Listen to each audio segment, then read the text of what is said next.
can mean one and only thing. This is ChipChat. Welcome to ChipChat. Oh, that's feedback. Hi, I'm Chip. Who are you, Tez? You just told him, buddy. So you're back. I'm back. You were on assignment. I guess that's what we'll call it. As we tell everybody Yeah. when you're gone. What were you doing? I was getting my 5G chip updated. Yeah. Yeah, and it was a little rough. But but you feel safer. You don't just get the thing where they scan it and update it for you? No, I'm still doing the old school. He's getting a real injection. Real injection. Yeah. Yeah. So You gotta go to a Jewish doctor to get that. No, Yo, like 3 days from the anniversary. Yo. Charlie's out here like, Charlie's here. Hi, Charlie. Mazel tov. Thank you. Yom Kippur starts tomorrow. Yo. Your Kiplark, also known as the Festival of Sand. Yeah. Did you ever read that Onion article? Yes. Jews to celebrate Rosh Hashanah or something? Yes. Or Rosh something. Hashanah, as I understand it, is a very holy time for the Jewish people. I think it's a time where they light the chandelier or blow a horn or something. Yes, that's correct. Both of those are right. So There you go. All right, there's that. Okay, we're off to a great start. Off to a great start. But I got a COVID shot. And you're okay. Yeah, side effects from Had you had side effects prior? Yeah, this one was a little. Yeah, I was like, oh, this is.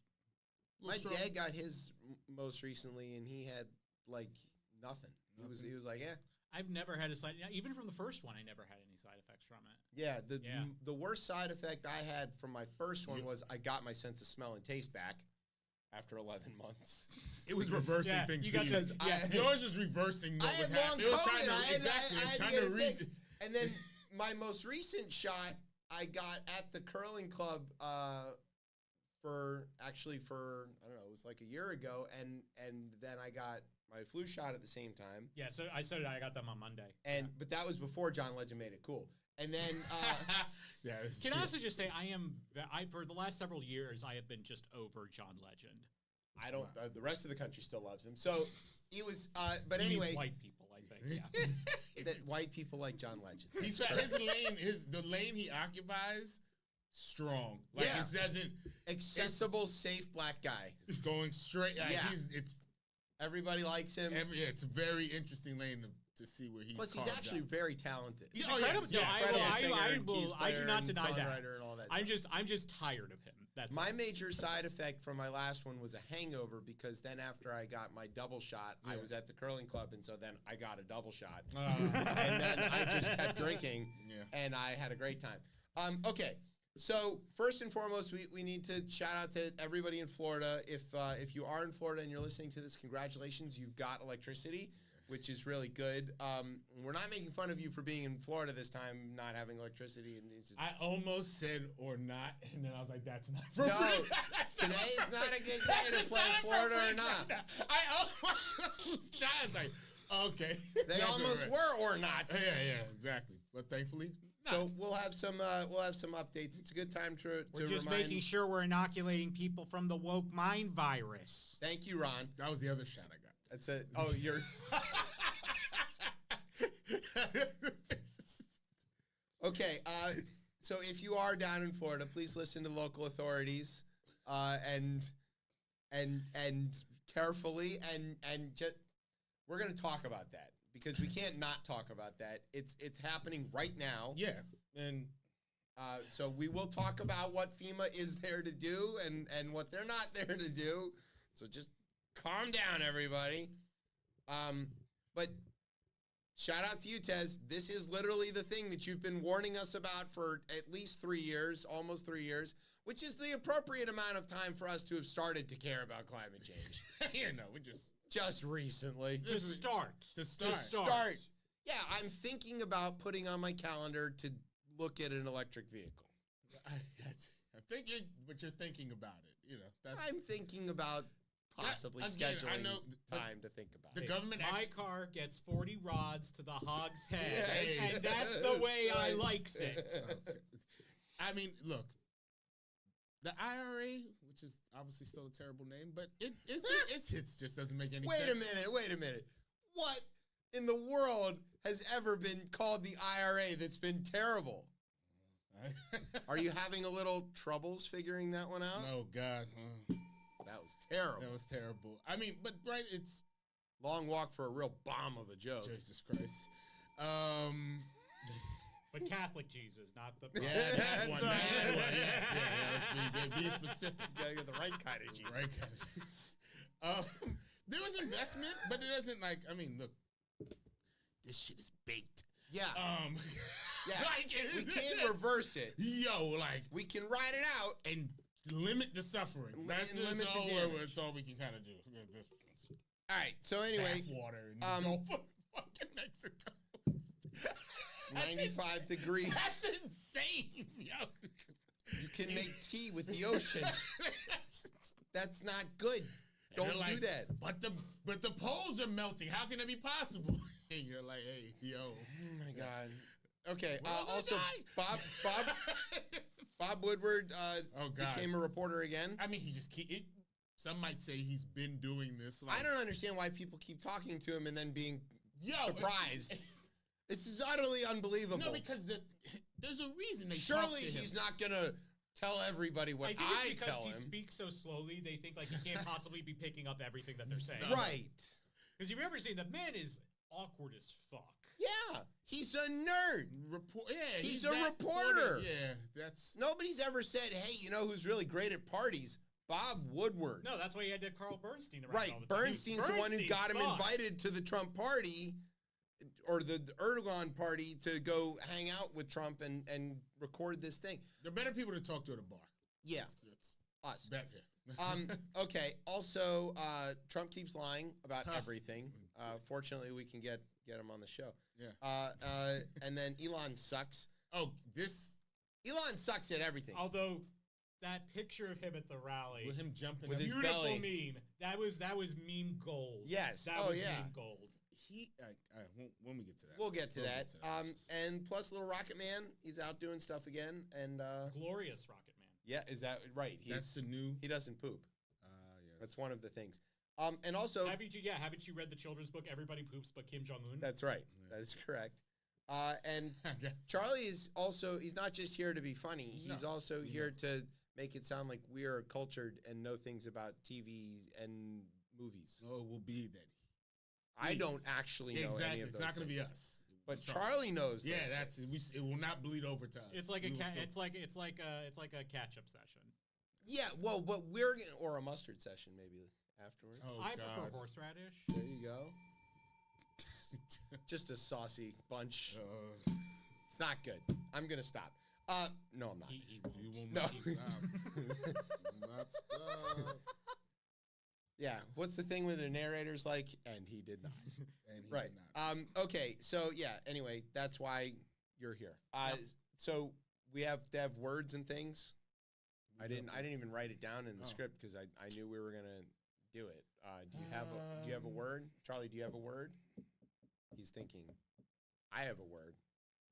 Yes. Okay. I've got a word. All right. So you want to go 1, 2, 3? Yeah. Okay.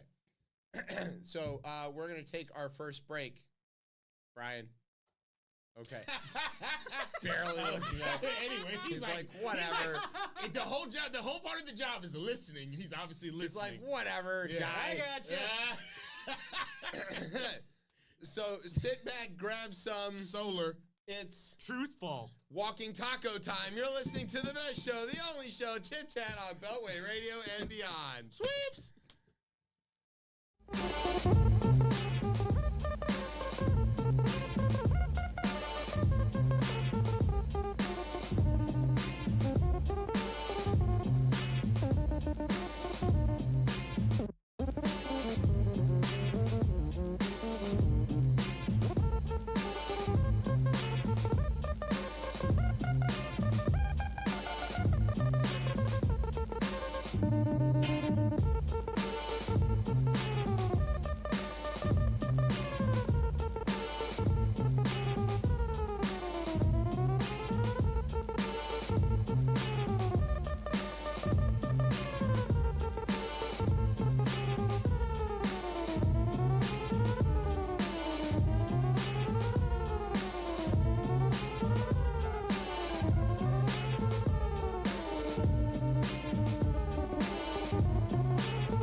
Chip Chat here on Beltway Radio and beyond. I'm your host, Chip. With me is Tez. What's poppin', y'all?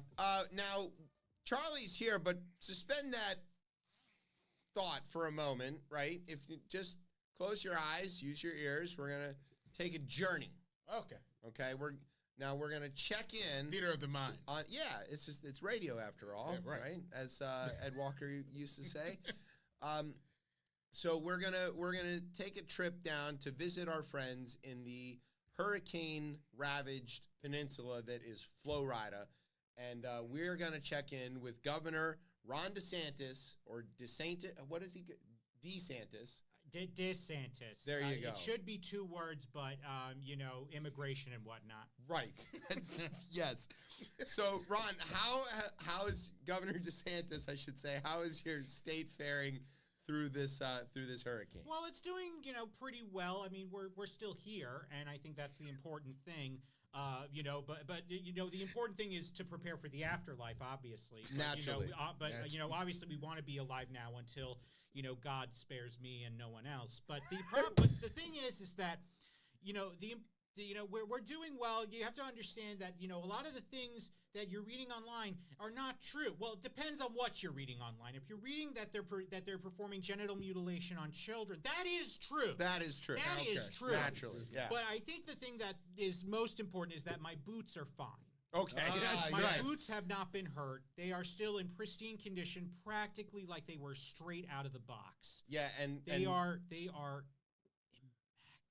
Did they lift you high enough up over the storm surge? It is the best. It's a better high than marijuana, I tell you. Yeah. It is amazing. Sheesh. I don't know about cocaine, but we're going to see about that at some point in the next couple of years. Research. Don Jr. hasn't been able to hook me up with his guy, unfortunately. No. I'm sure Matt Gates will help you. Yeah. So, Ron, unless he can get, but it's weird. He doesn't go past anything that's 14 years old. That's, unfortunately. well, 14. That's older than I thought it was going to be. Yeah. Okay.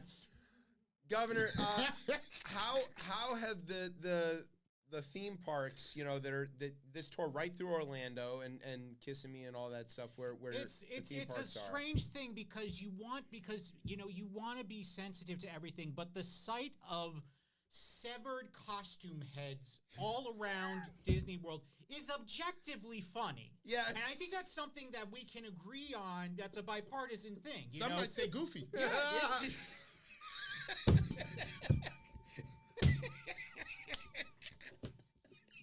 Ryan's going to set a record for clips, and they're all going to be bad puns. We are really proud of ourselves tonight. What's really funny is I saw a bed that had Mickey's head and Daisy Duck's head, and Donald was off to the side watching, and he was kind of like a cuck out there. But he was kind of enjoying it. Minnie was pissed though. Yeah, I can imagine.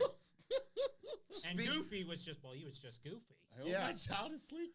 Which is weird because he has the same. You let your kids listen to the show? Because Goofy has the same face that I have whenever I climax with my wife once every 3 years. It's every 3 years. That's right. So, Governor, how that and the weird smile from the debate. Naturally, yes. She got so wet from that. Oh God! Like how did Ben Shapiro do? Did he survive? It wasn't kosher. No. Okay, that's good. Oh. So we want to know, obviously the hurricane came ashore in the Sarasota, Tampa area on the west coast of Florida. The loser area. Yes. How did many are saying? But many people are saying that this was God steering this away from Mar-a-Lago, which is directly on the other side. I thought the government created it. Well, that's how I'm getting to this. Oh. So was the direction of the hurricane influenced by anybody, and if so, why is it my people? The Jews have assured me that this is that they are on top of everything, yes. And that they're making. That's why I said it hit the loser coast. So we're not too concerned Boca. about it. Yeah. Yeah. Right. So if I'm gonna say we, just letting everybody know. Or as they say in your language, hello. Yes. Right. Yes. Okay.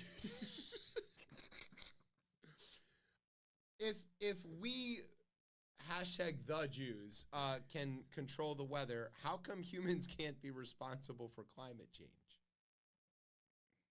Oh God! pass. Yeah. Yo, I was like, So Ron, this is Governor DeSantis. I want to call you Ron because I feel like we're friends. You know, we know your brother. Eamon. Yes.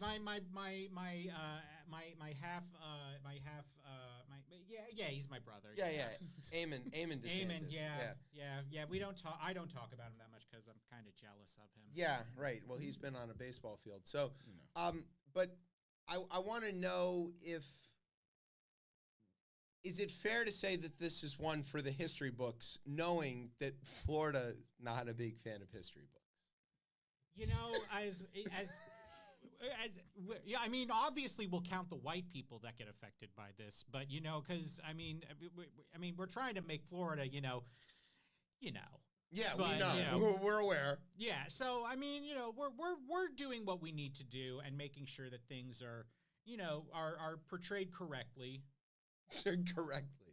You know, we're going to give whitewashing a whole new meaning. One should say the right side of history. The white side of yes, history. That's yeah. right. Okay. Also known as the Waffle House side of That's history. That's right. Yeah. Okay. Make Florida white Cuban. Yeah. Oh, God. That would be a great drink, by the way. The white Cuban. The white Cuban. If a Cuba Libre is a rum and Which Coke, is just milk. Yeah, I was gonna say, what's a white Cuban? It's just Sprite and Coke. It's just milk that's farmed by communists. That's okay. Yeah. What does it do? Pin in that. When I was dry foot? While I was riding up, I was listening to the football game on the radio, and there was an ad decrying something called cultural Marxism.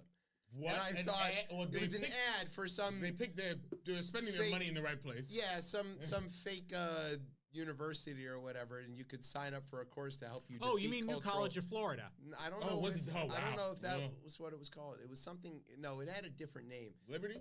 No, it wasn't Liberty. It was Grand Canyon University. No, it wasn't one of those. It was one I hadn't heard before, but you could sign up for a free class to defeat cultural Marxism. I'm 100% anti-woke.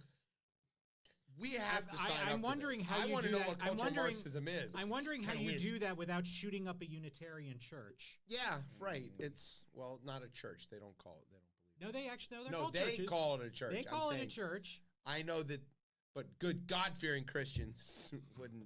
But anyway, okay. Do you have any other further questions for the governor here before he has to go tend to his let's call it a state? Over or under on the next hurricane? Like, when do we see that? When is it? Like when or like death toll? If it I don't want to go there with it. Okay. I'm just saying. And the real thing is this going to give Tua his fourth concussion? Oh wow, fourth. Yeah. Was it going back in time? I read it was 3. I read it was his third career one. I mean, I've seen 3 on this show. Tez has been here and witnessed 3 of them while we were watching Thursday Night Football. True, and he's not even playing tonight. No, but he could get another one. Yeah, well, I mean, he just wanders onto the field. Better question also, where are the Rays playing next year? Yeah. The stadium looks a little... Oakland. Yeah. Because if there's one thing I want to be, it's outside for 4.5 hours in Vegas. Yeah. No. No. No. Well, that's... I have been in Vegas in June. It's hot. It's hot. It was a kind of hot that I was not prepared for. You're trying to get... That's the joke. And yes, we get it. So, like, the idea that these guys are willing to move is outrageous. You kind of have stupid. To jump in between the AC. It was wherever you're at, between AC to AC. It's sort of like when the Twins decided to build a new stadium that wasn't a dome. It's like, baseball starts in what we call springtime, but what Minnesota still calls fuck all winter. Yeah. Right. Yeah. And clearly they don't want to make the playoffs. Could you imagine playing October baseball in Minneapolis outdoors? MLB obviously doesn't believe in climate change. Because it's obvious at this point. It'll warm up by then. Well, the Minnesota Twins also don't believe in a decent logo, so come on. It's bad. T in the C, it's cute. It's kind of... What about that says Minnesota Twins? Twin Cities. No, that's confusing. It is. I was going to say... I don't go to baseball to be educated. Yeah, fair. We're aware. Okay. Can't argue that. So, speaking of the hurricane, we do need to talk about this crazy thing that is happening, or I should say not happening. Okay? there were two hurricanes. There was Helene, and now there's Milton, and they both hit some of the same areas. Helene took a northward track, kind of right up through Florida into Georgia and the Carolinas and Tennessee and Virginia. The sad thing is that Hurricane Milton still hasn't found his red swing line stapler. Right. Yes, there was many jokes about that. Just give him back the damn stapler. So I'm going to set the building on fire. Several maybe. What happened in the aftermath though is this wild set of conspiracies that make no fucking sense at all. Are they wild at this point? It's not. I'm surprised it took this long for these types to materialize. I see. I'm on the totally opposite side. I am totally confused by why anybody is perpetuating these. Who benefits from this? Like, why would you stir this up? Nobody gets. There's no upside to it. All right. Here's what's actually happening. FEMA and the states and the federal government are responding to the disasters in much the way they respond to all the disasters, which is they rush aid in. They've got FEMA's got thousands of people on the ground in both places. They've activated National Guard. They've got active duty troops. They're flying in supplies in C-17s and using Chinook helicopters to reach places that the roads don't go. They've got bulldozers out trying to clear the roads. The Forest Service is out trying to clear things. There is every possible response going on, and everybody can see it. But for some reason, right-wing media is spinning this story that either FEMA isn't coming, they're only giving out $700, or they're coming and taking your shit, or they're bulldozing whole towns to... I know, look... And normally this funny. Is stupid, right? But funny. FEMA has had to put up several web pages to explain this. It's and there are militias forming up that are attacking FEMA people or threatening them. There are FEMA workers who are getting death threats. There are people in Florida who are elected officials in Florida who are rallying their citizens to say, don't flee, don't evacuate, or FEMA's going to take your house. And then there's other elected officials who are Republicans, I would point out, who are out there like Governor DeSantis, who have to explain to people, hey, idiots, this isn't happening. To quote him, I'm the sheriff running this show. Right. This is a nut house kind of, like, I can't even understand this. It was interesting. I was coming up here and I was just listening to, they were talking about how Twitter, like the birth of Twitter really was like in part of like responding to earthquakes in San Francisco. And that's where like, they were like, oh, wow, this is kind of a real thing. We need to kind of make sure we invest in this. And it worked really well for easy way to get quick information out. And we're beyond that time. I think a lot of us want that time to come back, but it's unfortunate because that was the place that really was in conjunction with like the government and being like, hey, this is what's actually happening. It was part of news. Was verified. Yes. Right? So you could actually verify who was posting. And that's just not what it is anymore. And I think in general, who does this serve? It just serves to like, right, what are we, 28 days out from an election? Yeah, but I don't see how it serves their voters. Because they're it doesn't because it serves their candidate. Yes, their candidate, the man at the top of the ticket. And yes, that's why it doesn't serve the voters in these locales. Because not at all. That's why Ron DeSantis is out here like, you know what people don't like? A bunch of fellow dead citizens. Right. That shit fucks up. Like, yeah. That's what politics just alone, and I know that's very shrewd, that can fuck your whole campaign up. If you look at it like, oh yeah, all these people died under my watch. Not only that, though, there's like Marjorie's out here telling everybody that the hurricanes were steered to kill Republicans in Republican areas in Republican states. This is very dangerous. It's a very dangerous thing to say. Very dangerous to say. Because that's not how that works. Who's steering it? No.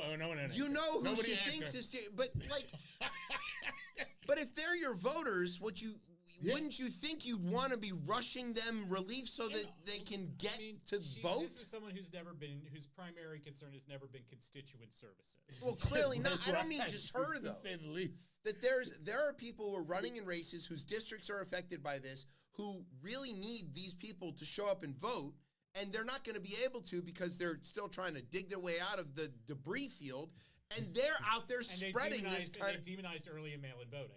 Yes, Crazy. right. Yeah. And they're out there, the ones spreading these bullshit conspiracies. Why?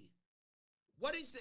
That's the thing I don't understand, right? We talk about conspiracy theories a lot on this show. There's kernels of truth of all these things, though. But I don't know. Look, no. Of what they spin it from. What do they spend them? They're taking their home. There's a program with FEMA. If you want to sell your home to them, or if you're in a place that's not safe I don't want to go anymore. back. It's flooded 3 fucking times. What do? They take that kernel of truth and spin up this crazy shit. Yeah, and it is true that the government is giving out $750, but it's just the fastest, quick relief. It's like, hey, yo, this is what we can give. We can give you this with no questions asked. And that's the stuff that'll show up in your bank account within a couple of hours. Yeah, right. Okay. When we talk about these things, we're always really focused on 2 questions. One is, if you've got a conspiracy, let's say there is a conspiracy to bulldoze whole town. Sorry, I gotta stop laughing, but it's so there's crazy. too many people that would have to keep their mouth shut for this to work. And it's 9/11 truth all over again. Yeah, it's nuts. And then the second thing is, who benefits from this story being told? Right. And I don't understand. That's the one I can't figure out. Who benefits from? Yeah. What is the benefit here? Why is Trump benefiting from? What does he think the benefit of this is? They're running a playbook that they think is going to win them an election. It's crazy. I don't personally think it's going to win them the election. I could obviously be wrong before. But this playbook, they're all in on it. They're all in on lies. They're all in on... Because you can still rally people around this. There was a story in the paper this week about another small town that the Trump people have picked out as their example of a thing that isn't happening, that they're spinning up into this crazy shit, and like Aurora and Springfield and all this other kind of stuff. Wasn't Trump in Detroit saying like the rest of the country's going to turn into Detroit? Yes. Yeah, it's great. Like, it's like, okay, Detroit's doing great. Doesn't seem like a bad thing. A way to win. It doesn't, and the fact that we say, oh, it's close, I really hope that it's not, because it shouldn't be. So let's get back to that in a minute, but let's talk about the things that are important for the people who are involved in this. Yeah. One is FEMA isn't out of money, but it's close. And what everybody needs to know is Congress has to appropriate the money. And bring their ass back. So, let's talk about that. So Congress did appropriate a bunch of money in the last CR to help with some disaster relief, Maui and some other places, but it's not going to be enough. Also, people are very concerned about FEMA. They should be paying attention to the Small Business Administration. SBA is the one who gives most of the loans post-disaster for people to get their stuff back up and running again. They're overwhelmingly the biggest loan guarantor or creator in the country when it comes to this kind of stuff. SBA is out of money. Okay, there's enough to get through this and not the next one. Congress needs to come back and put some more money in the bank. That's how that works. Is Congress going to do it? Don't know. Because, there's 2 ways that it can happen. One is they can unanimous consent this. All 535 can go, we're with it. Hurricane relief, we don't want to stop campaigning. We don't need to come back to Washington. We're just going to all say yes. And if nobody objects, Matt Gaetz, then Florida gets money, Matt Gaetz. Okay, but if anybody objects, the second option is they got to come back and they got to vote on it. MAGA Mike already told everybody he doesn't see any reason to do it. Which his quote on that is insane. I don't understand why what he said was... He comes from a state that is always affected by hurricanes. Right, he comes from Louisiana that gets inundated all the time. He says, it's going to take a long time to calculate how much we need to appropriate anyway, and by the time we're supposed to be back in session, they'll be just finishing doing the counting. Are you fucking kidding me? It's the craziest quote I've seen in some time. You fucking kidding me? And that's saying something. Yeah, that's a crazy quote. I mean, it's like you have a chance to just look like a leader for half a second. Half a second and say, you know what? We're calling everybody back to save the good people who are affected by these hurricanes. And can he do it? No, he can't do it. Why? What does that serve? Because it gives the Democratic president a win. Yeah, but who isn't running? These wins, these like still the other side. It is, and that's where we're at with this. And it's not his state that's affected, so what would he care? Yeah, it is that. Yeah, unanimous consent's probably the only way. There's no way they do that. What Congress do you think we have that's going to drop? You think it happened with Katrina? That was a different time. That was 20 years ago. I understand. That was a different time. That is a completely different time. And that was after immense mismanagement. Everything was looking crazy. Like that was when Anderson Cooper's black T-shirt was at nipple ready. And because that's how you tell how bad a natural disaster is. How tight is Anderson Cooper's? Yeah, that's true. It's like whether Jim Cantori's there or how tight Anderson Cooper's shirt is. Yeah, these are the two indicators. Like the Waffle House Index. You see nipples, run. Yeah, right. It's not the wind. The other crazy thing that I have seen myself over and over is people falsely believing that FEMA doesn't have the resources to care for people in these disaster-stricken areas because they've given all the money or are giving all the money to illegal immigrants or Ukraine, as if this is even a possibility. First of all, FEMA can't give any money to Ukraine. That's not how that works. Second of all, FEMA doesn't give any money to illegal immigrants. That's not how that works. Well, and of course, the only person who did divert money from FEMA was Donald Trump to build the wall. To build his wall. Yeah. Which he didn't build very much. And he wanted to rename the agency Mexico. Right. He also diverted money away from building schools on military bases because, he supports the troops.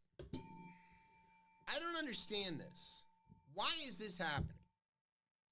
You're just now asking that? No, we're doing a radio show. You have to ask questions, and then people get to say things. That's how there's 28 days until an election. What's the election play here? Well, I think there's also the memories of Sandy and what happened with Chris Christie.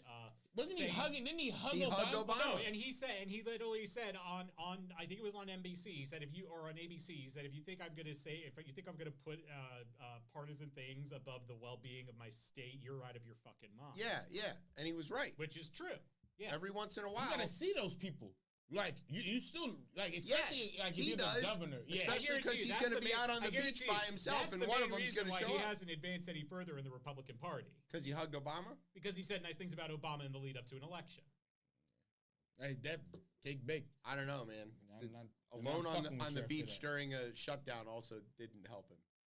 But that was a great picture. That's an incredible photo. That was an amazing picture. What can government do for you? Can give only surpassed by Charlie Rangel at his vacation. Yeah. Well, but that wasn't a government paid for vacation. No, I'm just talking about the funniness. How funny it is. That's all I'm talking about. Yeah. All right. So people of Florida and the Carolinas, Georgia, people anywhere who are affected by this, we hope that you get the help that you need. Please follow the instructions of your local authorities. Check the sources, unless they're crazy. Check the sources of what you're reading. If it's not coming from .gov, it's probably bullshit. Yeah, and even that. I mean, if Paul Gosar has something on his webpage and it's something.gov and he's in Arizona and he's telling you he's seen Venezuelan gangs rampaging in Orlando. The man's a dentist. He's evil by nature. Right. Just don't use some common sense. There isn't common. I don't know what to say here. I like to say he was the inspiration for Laurence Olivier's character in Marathon Man. Would he go back in time? I wish. I don't know how to say the thing I want to say here. It's hard to understand. Yeah. To comprehend really what's going on with this. There's so many people at risk. There's so many people who are harmed by this, and then they're going to be harmed worse by a thing that doesn't need to be happening. It's just needless. And I know there's a lot of needless suffering. We talk about that a lot on this show. This is just stupid needless. I think the other thing that I was listening to that could also become a thing is that we expected this to wipe out Tampa. Yeah. Thank God it didn't. Thank God it didn't. Thank God. But they were talking about, I believe it was like a preparation paradox where it's like, people will then start questioning, well, we prepared and nothing happened. And it's like, right. But you don't even understand, even the storm that did hit, if people were there could still be more deaths. The death toll could be higher. But people are like, oh, well, it didn't destroy my city. Right. Why did I even leave my house? Yeah, and yeah, you're like, yeah. oh shit. Like, and that's another thing they've talked about. That survivor bias stuff. Yeah, like people are having to fight that. And it's fine. like, what do you like? But no, listen, the big one is eventually it's going to hit. That's and we should be thankful every time that the government is able to get out in front. Obviously, there were models that talked through this storm being, again, rapidly increasing. There were real meteorologists. Yes, damn near in tears. Who were trying to explain to people how this wasn't some weather control phenomenon. Yeah. Or how this was actually happening. And then it's a huge storm. Storm is you huge. could see it. Yeah. Right? The storm there was big. pictures from the space station of how big this was. But there were but here, shout out to friend of the show, Matthew Capucci, who was on the show. He's like getting assailed by these people attacking him. There were actual meteorologists who were fielding death threats. People were calling them, threatening them, saying, "You're making this up. This isn't what's happening. I don't know what millibars are, but I know you don't. You know, you don't either." Yeah, and then there was a handful of other people who have a degree in meteorology who were spinning some of these conspiracy theories, and then that just clouded things. Not to be too weather related. Oh God. Clouded things up, made it a bit foggier, and nobody could figure out which direction the wind was blowing. I get something for that. You strung together a few. It was really bad, and I don't understand why they have to weather that kind of storm of bullshit coming at them while they're just trying to tell you what's going on. Because everything's political and everything has to conform to things. I mean, just look at what happened with Springfield. I'm guaranteed most of those death threats that came into City Hall and the schools there, they weren't from people that live in Springfield. No, of course not. They were called in from all over the country. Or the world. Or the world, yeah. Like called in from Russia. Yo, like, let's not, that doesn't even have to be here. And yeah, it just... it's crazy that the weather, and not even the weather, natural disasters have now become fodder for like this, almost like the culture war shit too. And like these things also that I think we're gonna see this. These things don't move the needle in these national elections. People don't care. They care more about what the response is of government. Yes, of course. And like all this other shit around it doesn't help, and it's also not like a positive thing that ends up happening at the polls for you if your candidate is spewing that. So I don't know. It seems like it's a losing battle. It confused me to death. I was looking at this. I'm like, between the things that they believe about the weather, the things they believe about FEMA, or the things they believe about Haitians, or the things they believe about, it's this world that these. But is it made like live in? Is that? Sometimes I think we say that represents half of the country, and I don't believe that. It's not half. It's not because half. It's a sizable amount, but it's not what. Yeah, but it is several million people. Yes, but it's not most people. What a world to live in. I mean, really, what a fictional, crazy world, terrifying fictional world to live in. They've been duped. That you choose to believe it. Duped. Some of them are exercising like power in a weird way, like. Oh, these people are really. They can just come out of it. They can just drop it. I don't think. No, it's an identity at this point. That's what I've been saying. That's why we got to get the barge ready. All right, here's what we're gonna do. Right. Here's what we're gonna do. We're gonna take a break. When we come back, we're gonna talk about. We'll do some rundown, and then we'll do some movies and TV and all the things that Charlie knows about. Right. Sound good? The reason that we're here, yeah, that we have Charlie here. Okay, we're going to take a break. You're listening to Chip Chat on Beltway Radio and beyond. Sweeps!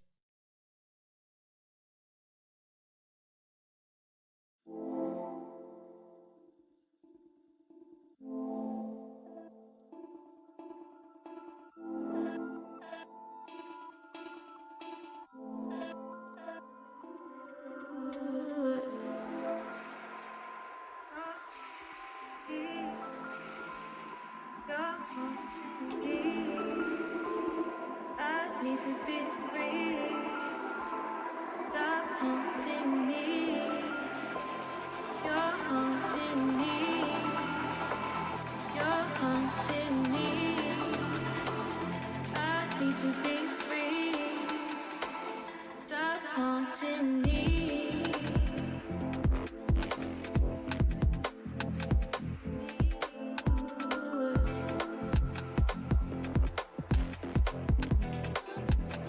Stop haunting me.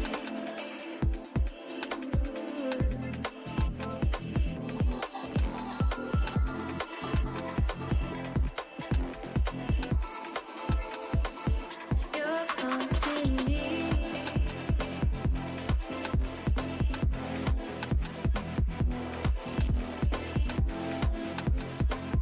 Stop haunting me. You're haunting me.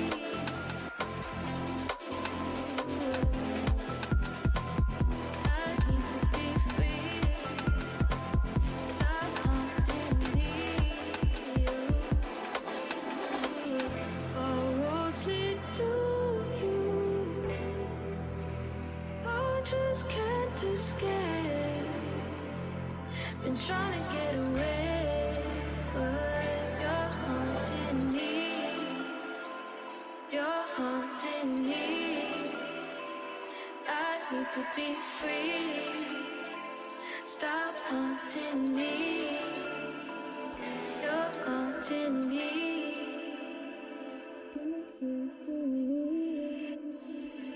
I need to be free. Stop haunting me. You're haunting me. You're haunting me. I need to be free. Stop haunting me. You're haunting me.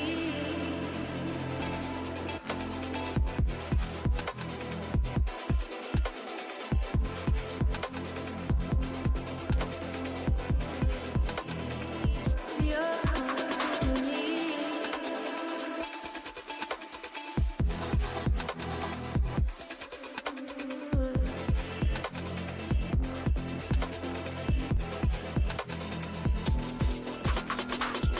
All roads lead to you. I just can't escape. Been trying to get away, but you're haunting me. You're haunting me. I need to be free. Stop haunting me. You're haunting me. That happened. All right, welcome back to Chip Chat here on Beltway Radio and Beyond. I'm your host, Chip. With me is Tez. What's poppin', y'all? Charlie's here with us. Here. All right, now we've come to a part of the show called The Rundown. This is where I tell you about some stuff that's gone on in the news. If we were professionals, it would sound a little something like this. Go Blue. There you go. From Beltway Radio and Beyond in Washington, D.C., I'm Emmy-nominated TV newsman and just bona fide sexual beast, J. Scott Smith. And this is the part of the show where I tell some stuff about well, maybe not me, but somebody else is going to tell some stuff about what's happening in the news. So, what's going on in the news, fellas? Thanks, Jay. Welcome back to Long and Obnoxious here on Beltway Welcome Radio. back to Long and Obnoxious. That is it, the new name. I love that. That's what the show is. It's so good. Long and Obnoxious. So this is a special grift edition of the Rundown. So this one is called "You Want What Now?" You may remember that the former guy has a wife nominally. Yeah, that's exactly what I was going to say. Doesn't pay any attention to her. She doesn't pay any attention to him. And why should I care? I think is what her jacket says, or something like that. Oh God, that was anyways. Right. Oh, what a time. Okay, so there is a theory that she wrote a book. I'm not sure how true this is. You mean Becoming Melania Trump based on the novel Push by Sapphire? Yes. That's very funny. I think it's just called Melania, but that's not the story. So apparently this We're book... not selling her book on here? I thought that's what never mind. Well, we don't have the money to sell it. We don't. My Melania! Yeah. You buy her for $14.88 too? Oh, that's just... No, come We on. manufacture her right here in Minnesota! Oh. $14? $14? No, this has got to be the hardcover. No. The pillow guy was selling... Oh, God. pillows for $14.88, and everybody's like, "Hey, isn't that a bunch of Nazi numbers?" That they love those numbers. Yeah, that was a suspicious pricing. And he was like, "What are you talking about?" And they're like, "You priced your pillows at the Naziest numbers you could find." And he was like, "I did a lot of crack." So, yeah. All right, that's not the story. So Melania has this book out called Melania, and she's trying to get interviews to promote the book. Which usually works the opposite way. Well, usually they say, "Hey, come on," and Yeah, but normally, like, we interview authors all the time, right? So you've got a book you want, you want to promote your book. We'll give you a platform. We want to talk to you about it and all that kind of stuff like that. What's a book? This. Oh, a gime. Yes. Thanks, Homer. So, yeah, Tez reads books. I'm sure he's going to read the Melania book, much like he read the Liz Cheney book. No. He loves books by Republican different women. type of Republicans. So anyway, CNN was like, "Hey, we want to, interview you about the book," and it's pretty standard course, right? You have a book out, you're a high-profile person, you do the book tour, you go on all of the networks. Yeah, you go on The View, you go on, Regis. Yeah, sure.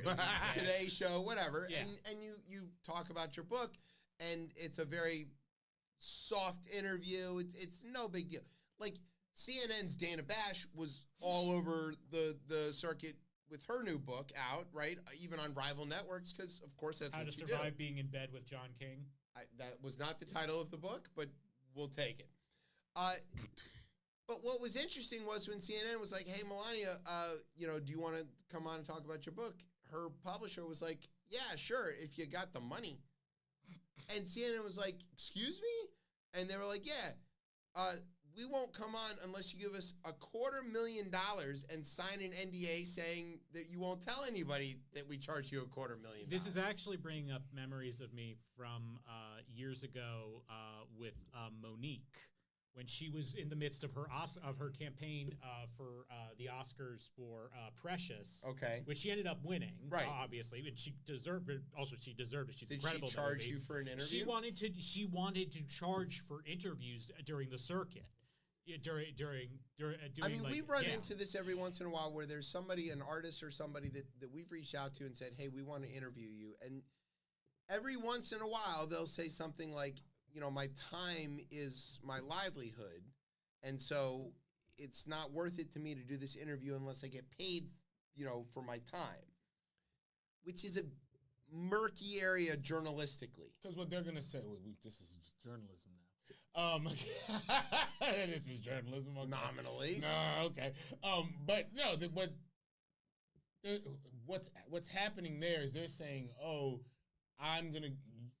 we're gonna gain more from them being on than that's the battle." Well, I think that often that conversation is more like, "Hey, if I take an hour to come do your show, that's an hour I'm not working on my work." Fair. Yeah, So, right. okay, I get that. Right. That we can maybe make that work. Yeah. But what's happening here is Melania wants to be paid for an interview on CNN, and that's not how we do journalism in this country. It's how they do it in Britain. They pay for interviews in Britain. I know you can have a talk with your people about that, but over here in the United States, where we believe in freedom and the First Amendment and shit, you don't pay for interviews. Actually, you kind of do now. Who? I mean, who you're gonna give the interview to? if you're they've made it. Well, no, they've done that. Like, who's going to get the big interview with someone Right. to tell their story? Like back when they would do like the big Barbara Walters interview, or You get an exclusive. There used to be some of that, but usually it wasn't in conjunction with like a book tour. Yeah, Which is where you would, I mean, which for is somebody- where you would be getting your source of income from. right, but something like this, it is kind of weird. I think the weird twist here is like, is it your husband running for president and you try to get a side hustle here? Of course. Which course does he it is. connect somehow, and It's especially with that all amount of grift. price. It is that. Look, it's galling. It is galling. You don't demand money for a fucking interview. Yes. No, you don't. I'm about what surprised. she's learned- You're who kind of she's surprised. learned from. No, I'm sorry. You're kind of surprised that the Orange Peel hasn't done it. You know, say, hey, you got to pay He me. does it. He has done these. You know, he works these things where he gets. You know, you're getting access or whatever. But it is. This is not how we do things here. Can I just give you some book titles off of Skyhorse Publishing, as I saw up there of what we have here. Yeah, I don't know this publishing house. I don't either. So I was like, let me look this up. See Wait, what you're a book nerd. Yeah, You should I know don't know. all Let's of see these what's things. going on here. So Okay. obviously, Who writes for Sky? Yeah, Melania okay. is the first thing that's up there. Cywar has 3 cyber pit bulls on the front with cyber collars. They're shining. I encourage everybody. Dogs that have bees in their mouth, and when they bark, they shoot bees at you.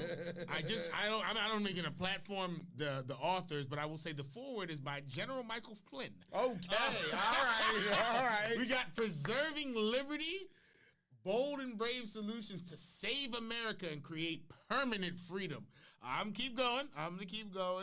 We got a basic one here. The World Walk. 7 years, 28,000 miles, 6 continents. A grand meditation, one step at a time. By Lance Armstrong. All right, here we got some animated shit. Now I encourage everybody to go look up this book. Animated? I encourage everybody to look up this one. It's called The Adventures of Rabbit Woman and Dog Man. No. Hold on. A portrait of the Clintons. No. A journey to save wildlife.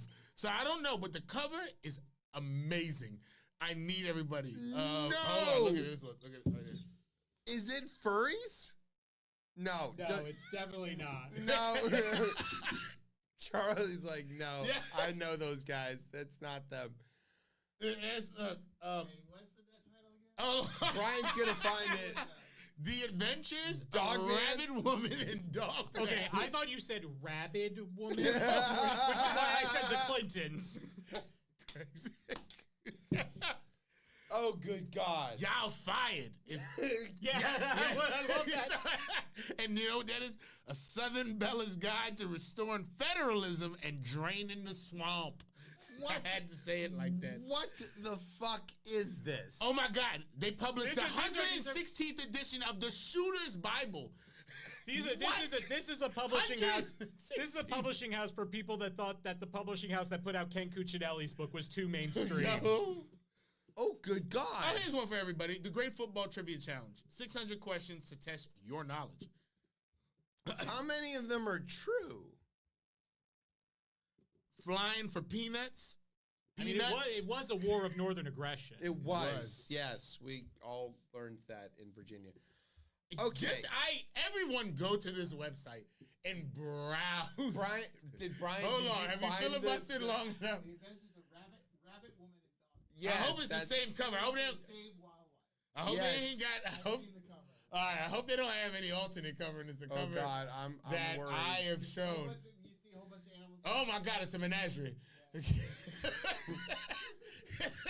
using a lot of big words. Yeah.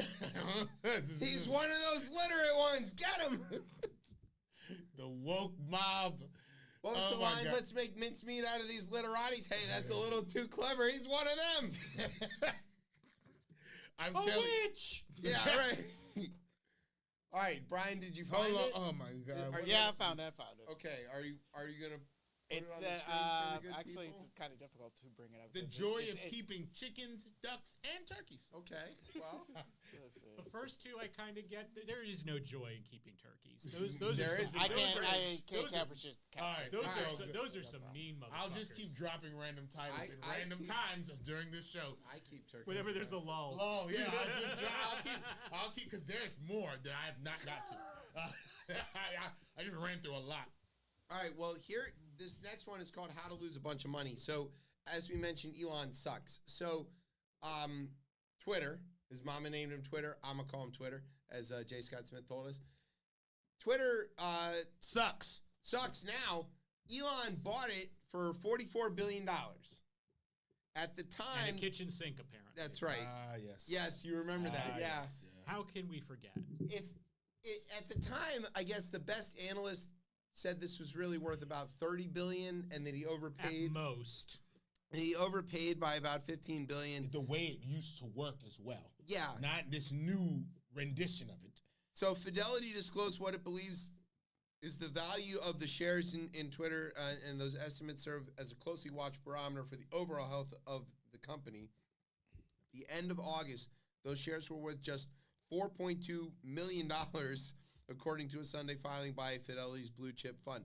That new estimate marks a 24% drop in value from what Fidelity estimated at the end of July, and it represents a staggering decline of 79% from the $19.8 million that Fidelity estimated shares were worth in October of 22 when Musk bought Twitter.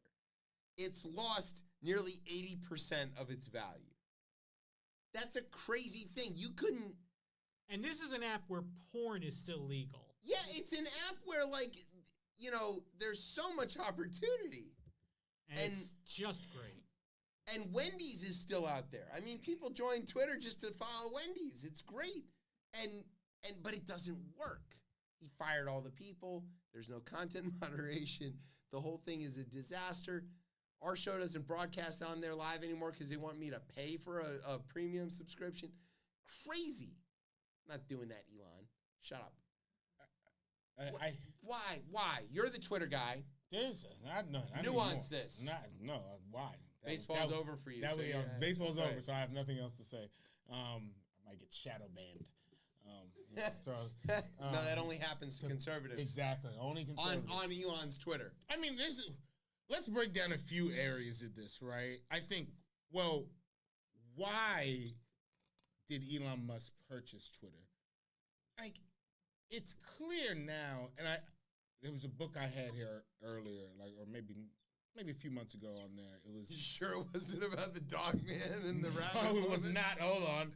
Get it right. It is. It's rabbit woman, rabbit woman, and dog man. All right? But there's a book, and it was called Techno Feudalism. And one thing that the author Giannis talked a lot about was. He talked about Elon specifically, and there not being many fiefdoms that people could control, cloud fiefdoms, right? Twitter is a cloud fiefdom that now is under his control, and I think that's why you purchase it. And, like, that's half of it. The other half is also, I think, more trivial, is he wants to be the cool kid. Yeah. He wants his It's a feather in his cap. Yeah, it's like almost kind of how billionaires purchase sports teams. Like, you don't really, like, and the sports teams actually make money. Sometimes. But most of the time. Not if you're Dan Snyder. He sold it for. No, I know. Like, he made money. But, okay. But again, in this case here, it's about controlling a part of the cloud. And he part does of the that. Culture. And then where I start to think is that his investors, he put up a lot. There's a lot of money he had to this is a guy who was all gung ho about hosting Saturday Night Live. And he was terrible at it. One of their worst episodes. He cares he's a so lot. in his own head about how other people think of him.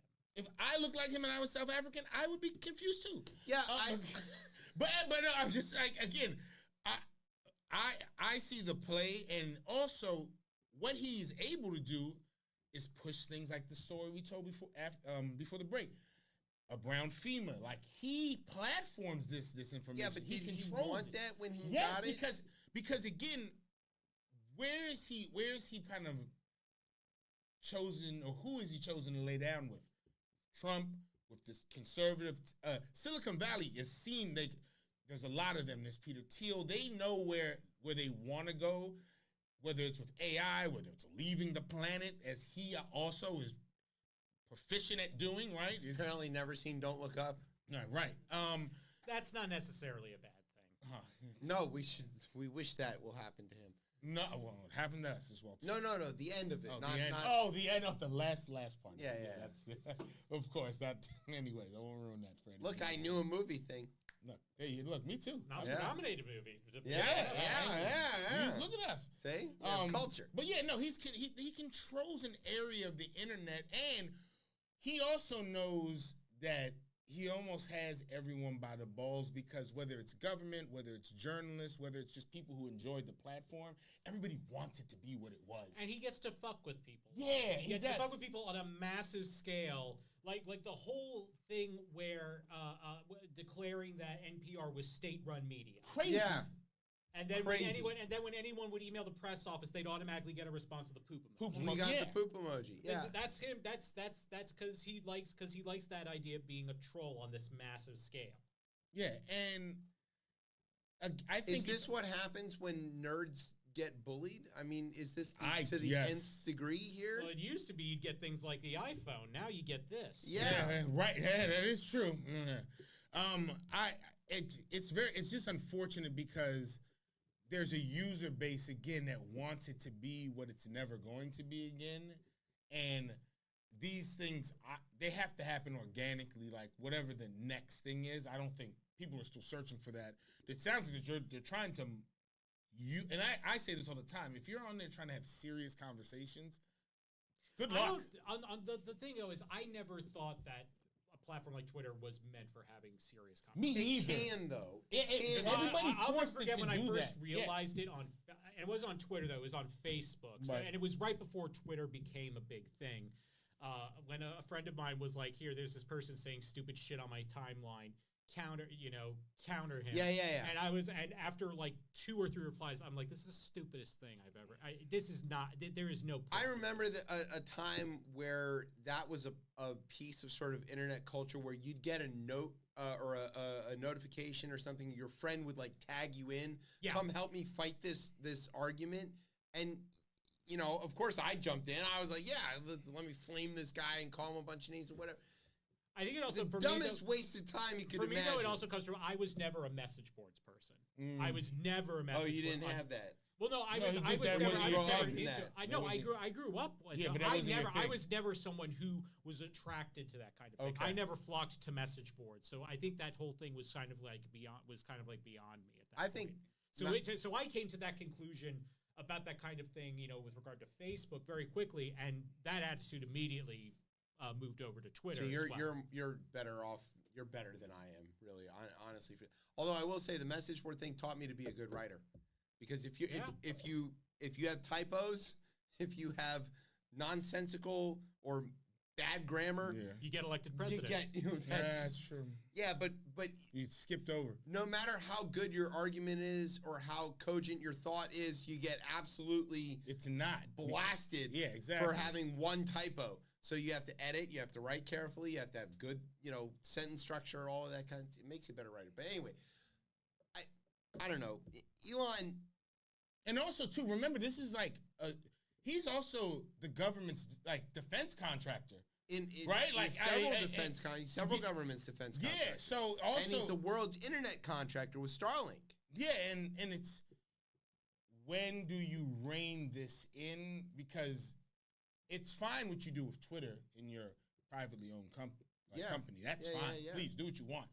Fucking, we want to be the serfs on that fucking shit. Cool, let's be that. That's up to us. But with the government though, no, they especially shit you're shooting. You're using government property to shoot out into space? No, there needs to be obviously regulation. It does start to become this question, like if Elon is platforming stuff that says that FEMA is coming to take your house, and he's also amplifying it, like it's great, like, but he's and also putting it on getting his personal feed. Yeah.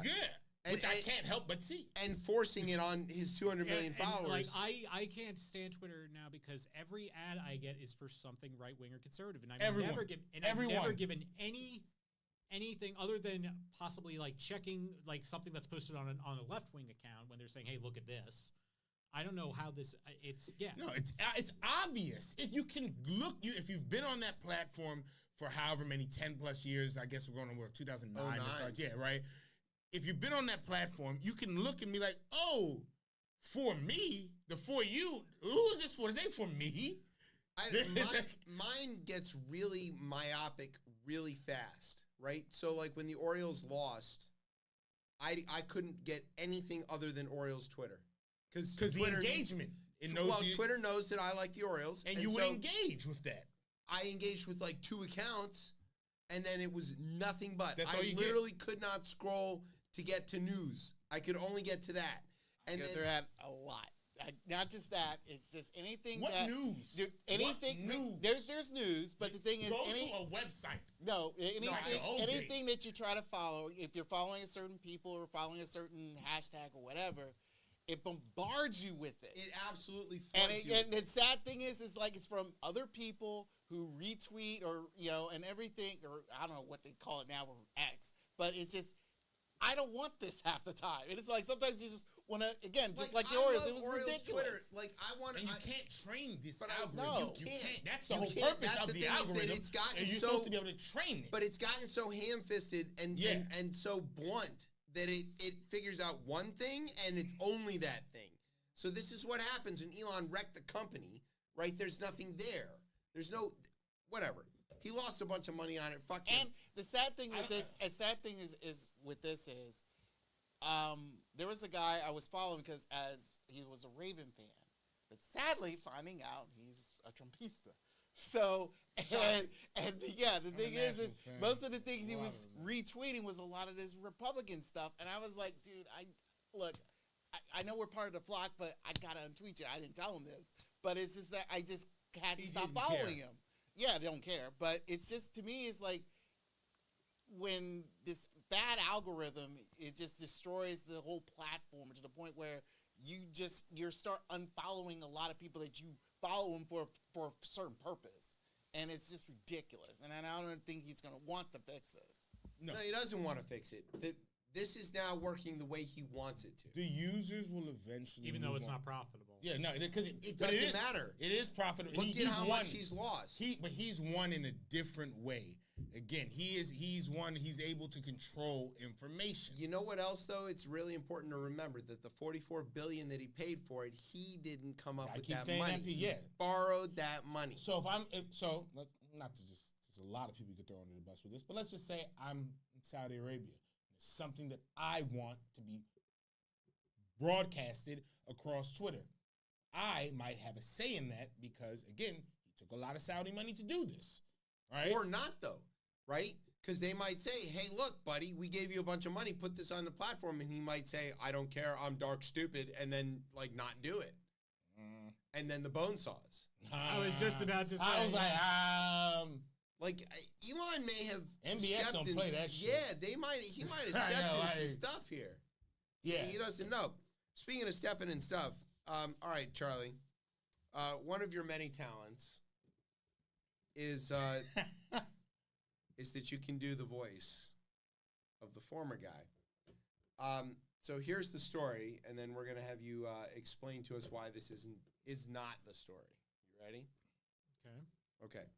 Thousands of copies of Trump's "God Bless the USA" Bible were printed in China. In fact, all of them. Global trade records reviewed by the Associated Press show a printing company in China's eastern city of Guangzhou shipped close to 120,000 of the Bibles to the United States. All went to Oklahoma. Yes, in early February and late March. The estimated value of three separate shipments was $342,000, or less than $3 a Bible.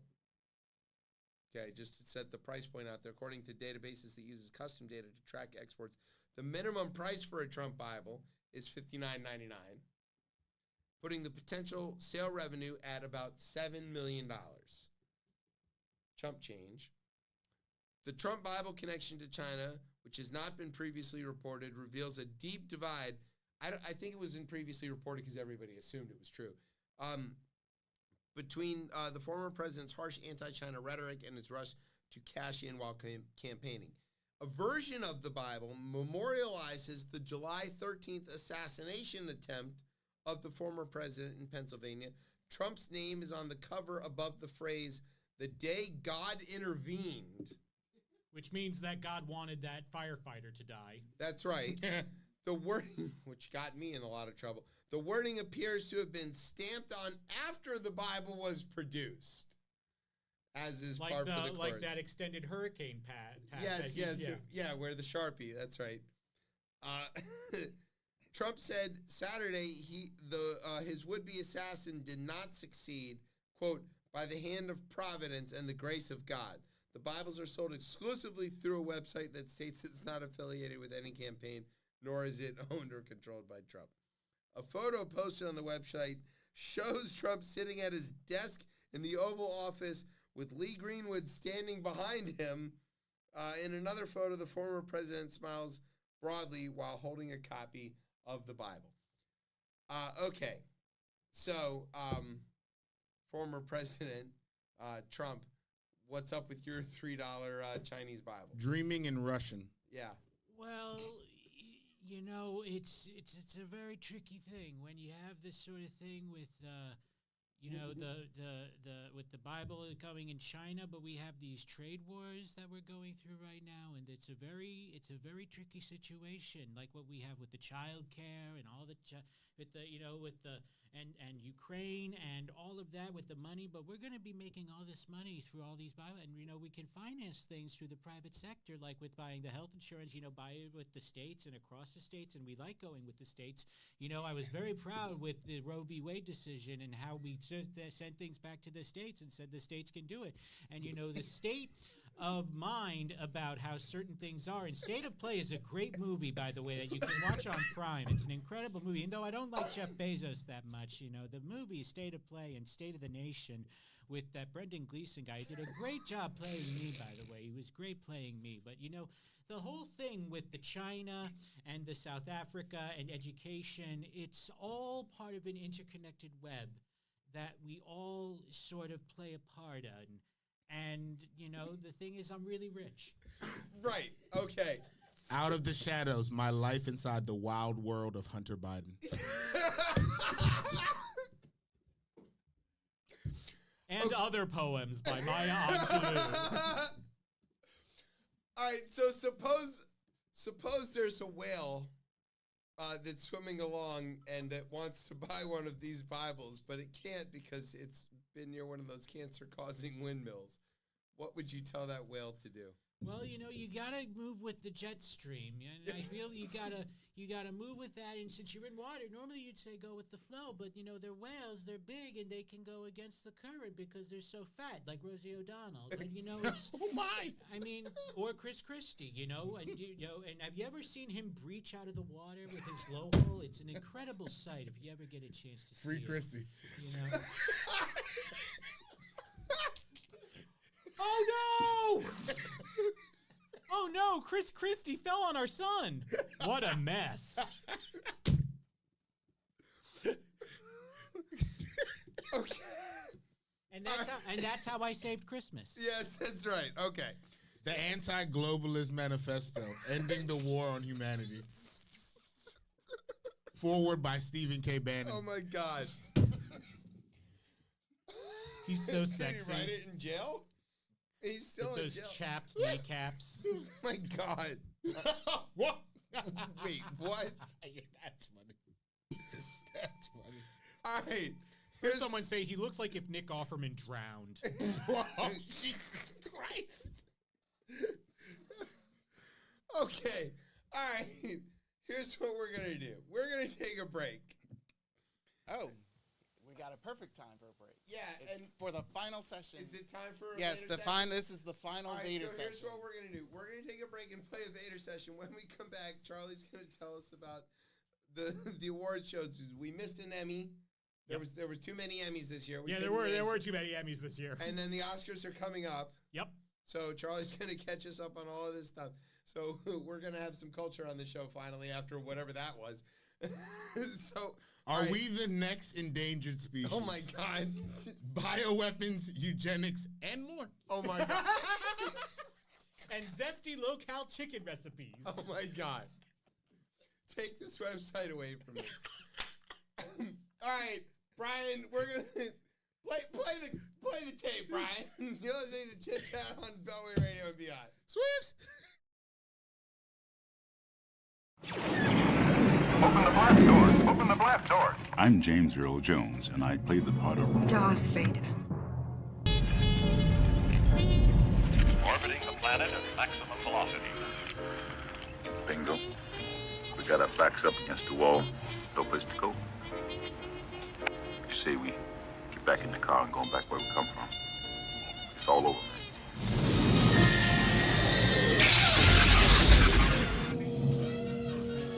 What do you want? We count 30 rebel ships, Lord Vader, but they're so small they're evading our turbo lasers. You've been out of your mind for the last 3.5 hours.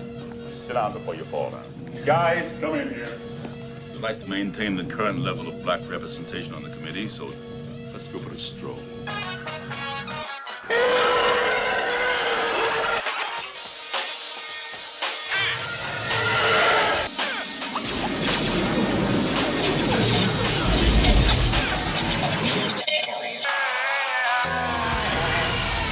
And he's talking with David, who's still in the Navy, and probably will be fine.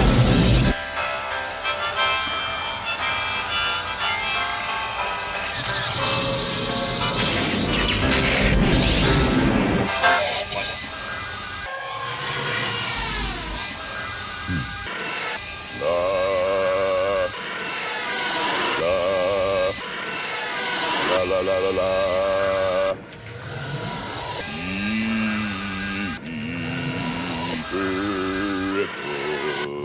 That's enough.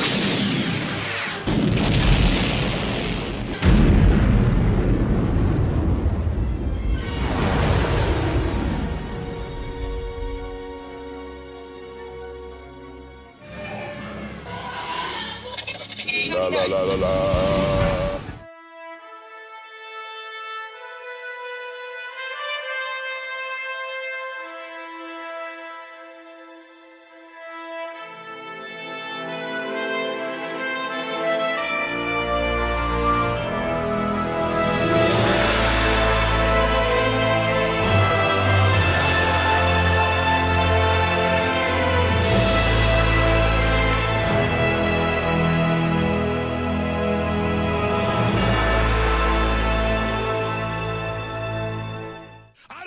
Putting chemicals in the water that turn the friggin' frogs gay. Do you understand that? Turn the friggin' frogs gay. Serious crap. Gay. Frogs, friggin' frogs. It's not funny. I'm gonna say it real slow for you. Gay. Frogs.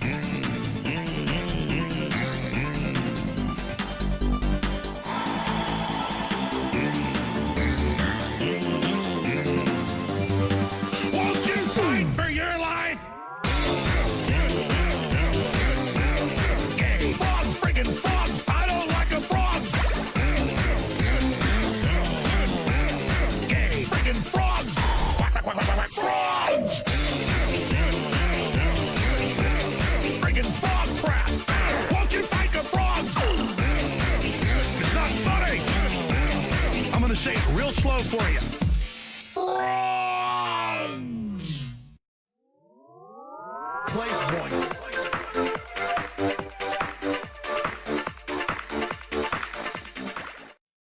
Welcome back to Chip Chat, everyone. I have conquered Chip's role here. Yeah, it's over with. Yeah. All that's left. No, we got the beer still with us. Our long national nightmare is over. You know what you got to play, bro. You keep, as it's coined. You keep interrupting. That was coined after the time you slammed the. Wait, is that me? Well, no, it's not you, but it's based on you slamming. Oh yeah, when I was profiling the Virginia governor's race. Yes, he was like, "Well, you just shut the fuck up." That shit. I laughed. I'm sorry, I didn't have anything else for you. No, that's the right reaction. I had nothing else but laughter. That was. Charlie also was there when Ojeda told us how he would eat Mitch McConnell. Yes. So it turns out, you're very. The funny thing though is that his cat actually stole the show. Yes. Yeah. Well, your cat stole the show. Then another next time on, or maybe 2 times. I don't know. Whatever. You've been here a lot. Yeah. Okay. I'll eat Mitch McConnell. It's true. I'm ready. Yeah. All right, so Charlie, you're here not just to hang out with us and provide voices and commentary and all this other kind of stuff, but you're actually an expert at several things. A couple things, yeah. Yeah, award shows in particular. Yeah.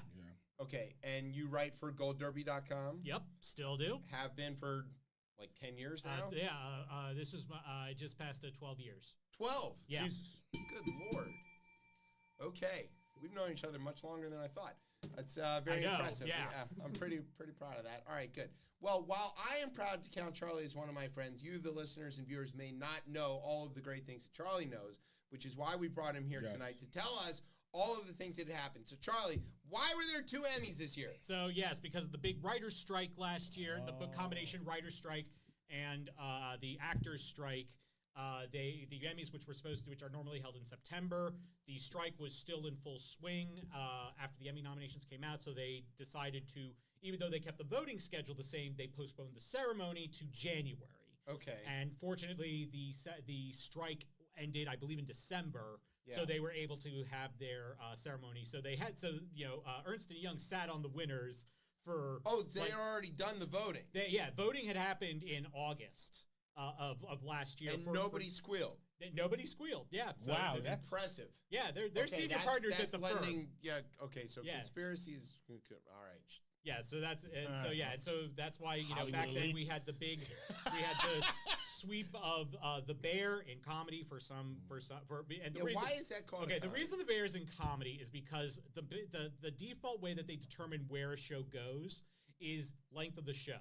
This happened after Orange is the New Black's first season competed in the comedy categories. The following year, the Emmys made a rule change. They said, okay, if you're a 30-minute show, you're automatically in comedy. If you're an hour show, you're automatically in drama. But you can appeal. It will go to a committee. And so like The Marvelous Mrs. Maisel would normally have been put in drama. They appealed because it is a comedy. It's a comedy. It is a comedy. Sure. They appealed, and yes, they competed in comedy.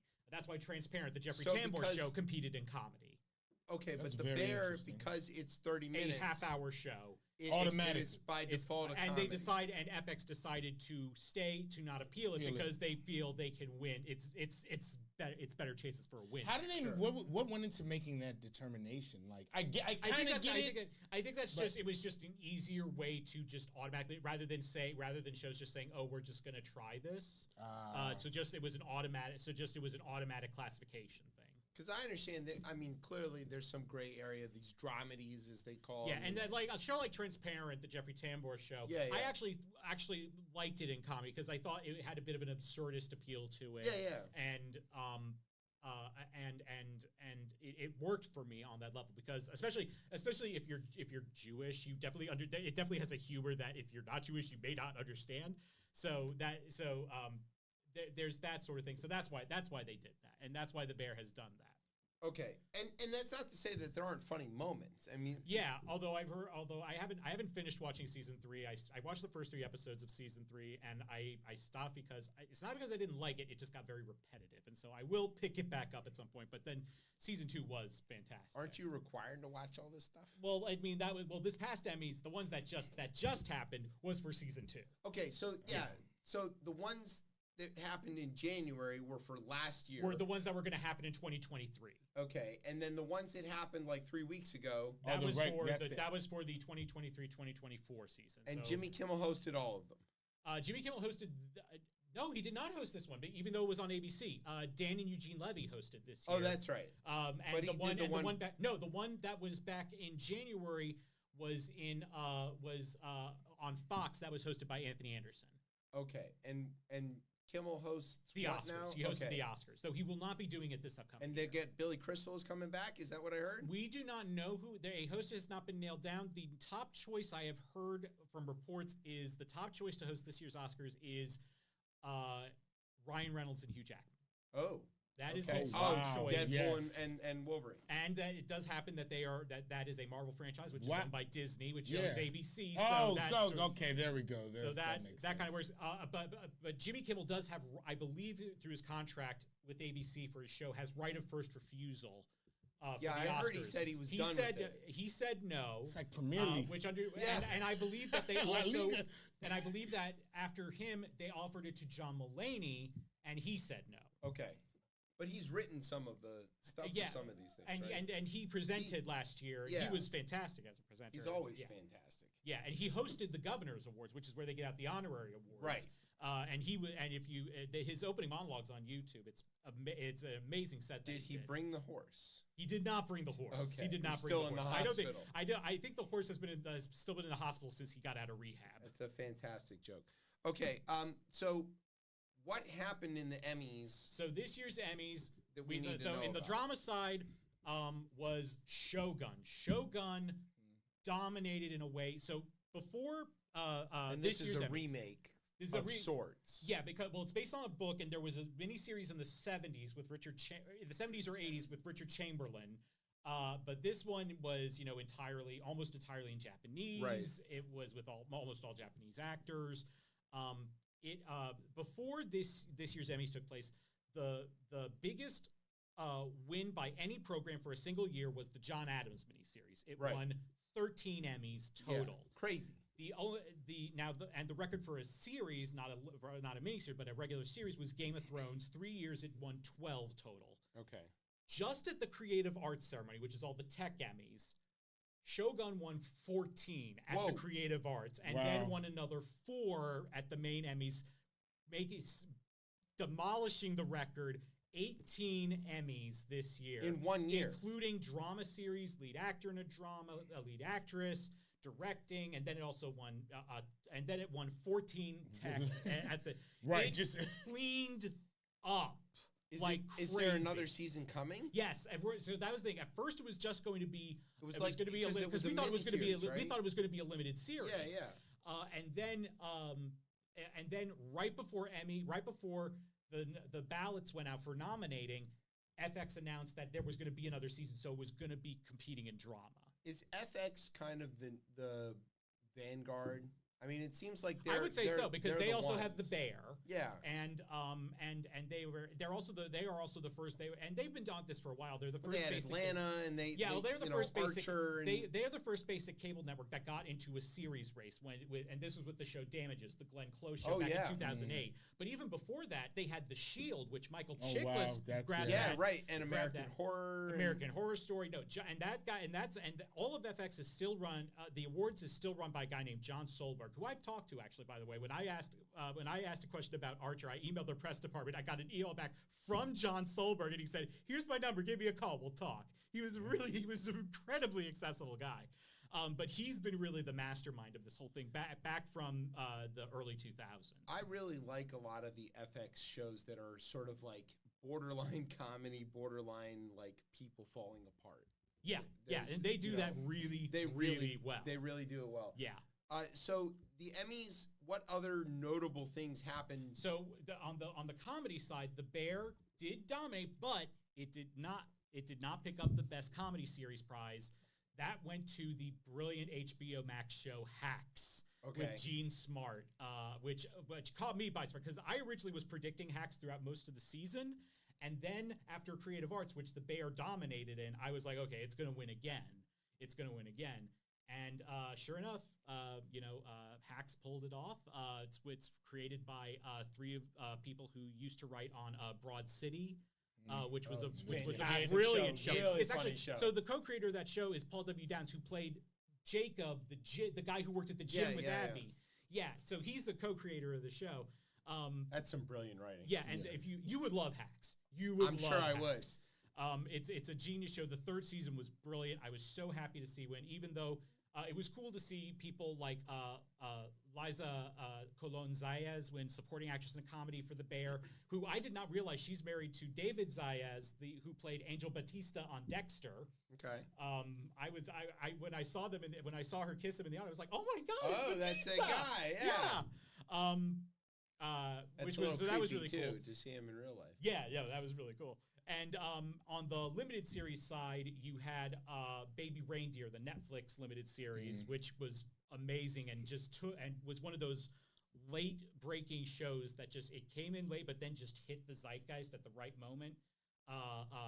Picked up 4 awards, and Richard Gadd, the man who created and starred it, picked up 3. He won lead actor, he won writing, and he won as a producer of the show. Wow. What was really funny also on the drama side, the writing award went to the Apple Plus show Slow Horses, which is a fun show, which with Gary Oldman, and it's basically about a section of MI5 that's for people who royally fuck up, but they still keep them employed, so they send them to this office. Yeah, and he's like this old drunk guy or whatever. He's a raging alcoholic, and it's really, and the creator of the show won, whose name happens to MI5. Whose name happens to be call me. Whose name happens to be Will Smith. That's and fantastic. When he won up on stage, the first thing he says is, "I assure you all, despite my name, I come in peace." Yes. So that was really good. So that was a fun night. So yeah, and so that was the big thing. Fargo won its first acting award. Lamorne Morris, out of nowhere, picked up supporting actor, which was like only 16 people at our website were predicting him to win. So that was a crazy. Since you night. had 2 Emmys in 1 year, you got to essentially pick twice. Yeah. How did you do from one to the next? Did you do better in the 23 than the 24? I think I did the same. There were certain things that I did very well in. Like there were certain long shots that I called like that you got right. That I got right. Like at the one from January, I predicted the guest actress in a drama series. I predicted Storm Reed for the show The Last of Us. She was in last place in our odds, and I was you were right. And I was right. And I remember watching all of them. I was like, well, she's the best one. I don't see how any of these other, I'm just going to predict her. Fuck it. And so sure enough, I was right. Always bet on Charlie. I also got the animated, even though in our odds, the X-Men 97 was out front for animated program. I was saying, no, Blue Eye Samurai is going to win on Netflix, from Netflix. And you were right on that. And I was right on that one. So yeah, I was very proud of myself on that one. So speaking of betting on things, or not betting on exactly, but predicting outcomes, right? Yeah. The Oscars are coming up. So yeah, we are in Oscar season right now. We have the festival season is in full swing. TIFF, the Toronto International Film Festival, wrapped up about a month ago. The New York Film Festival is happening right now. Next week, I will be at the Middleburg Film Festival. You get to vote in these things now, right? As an audience member, I get to vote on Middleburg, but I don't get to vote for the Oscars. Okay. The only thing I actually vote for is the Spirit Awards, but I have to pay to be a member of that. But you do get all the screeners and stuff. I do get the screeners, yes. So your consideration. Yeah. Yeah. I see that phrase way too often. It's one of those things where I see it and I say it so often, it's lost all meaning. Wow. Well, it means you're important. So the Oscars, when are the Oscars going to be? They're going to be in March. I can't remember the specific, but they are going to be in March. Okay, so that's a change too in the time, right? Aren't they usually in February or something like that? They've usually been in either February or March. After the pandemic, because the first one after the pandemic they went to April, and now they've moved it back to March because they don't want to go too quickly. Because I remember the 2019 season, which was the first, right before the pandemic hit in 2020. You had the first 5 weeks of the year. Each one was an award show. It was the Globes, then Critics' Choice, then SAG, then DGA, WGA, and then the Oscars. It was one right after the other. So they spread them out a little bit. They spread it out a bit more. So it's a bit more of a let's have some breathing room, which I like. It's probably a good idea. Which I like. Yeah. I am a woman taking back our name. I bet they didn't have any choice in that one. But it's the states decided now. That's right. So what I was thinking here is that I would just give you a rundown. Yeah. So of what's coming up in the Oscars? So what do we need to watch before? So I have like we know right what we're here. Talking about. I have what we have right now at Gold Derby. Our odds for what right now are the 10 films that are out front to be nominated for Best Picture. Okay. At number 1, we have this film called Honora. This is the big film. This has won the Palme d'Or at the Cannes Film Festival. It's doing really well in the festival circuit. It's a comedy drama about a young sex worker from Brooklyn who meets and impulsively marries the son of a Russian oligarch. Once the news reaches Russia, her fairy tale is threatened as the parents set out for New York to get the marriage annulled.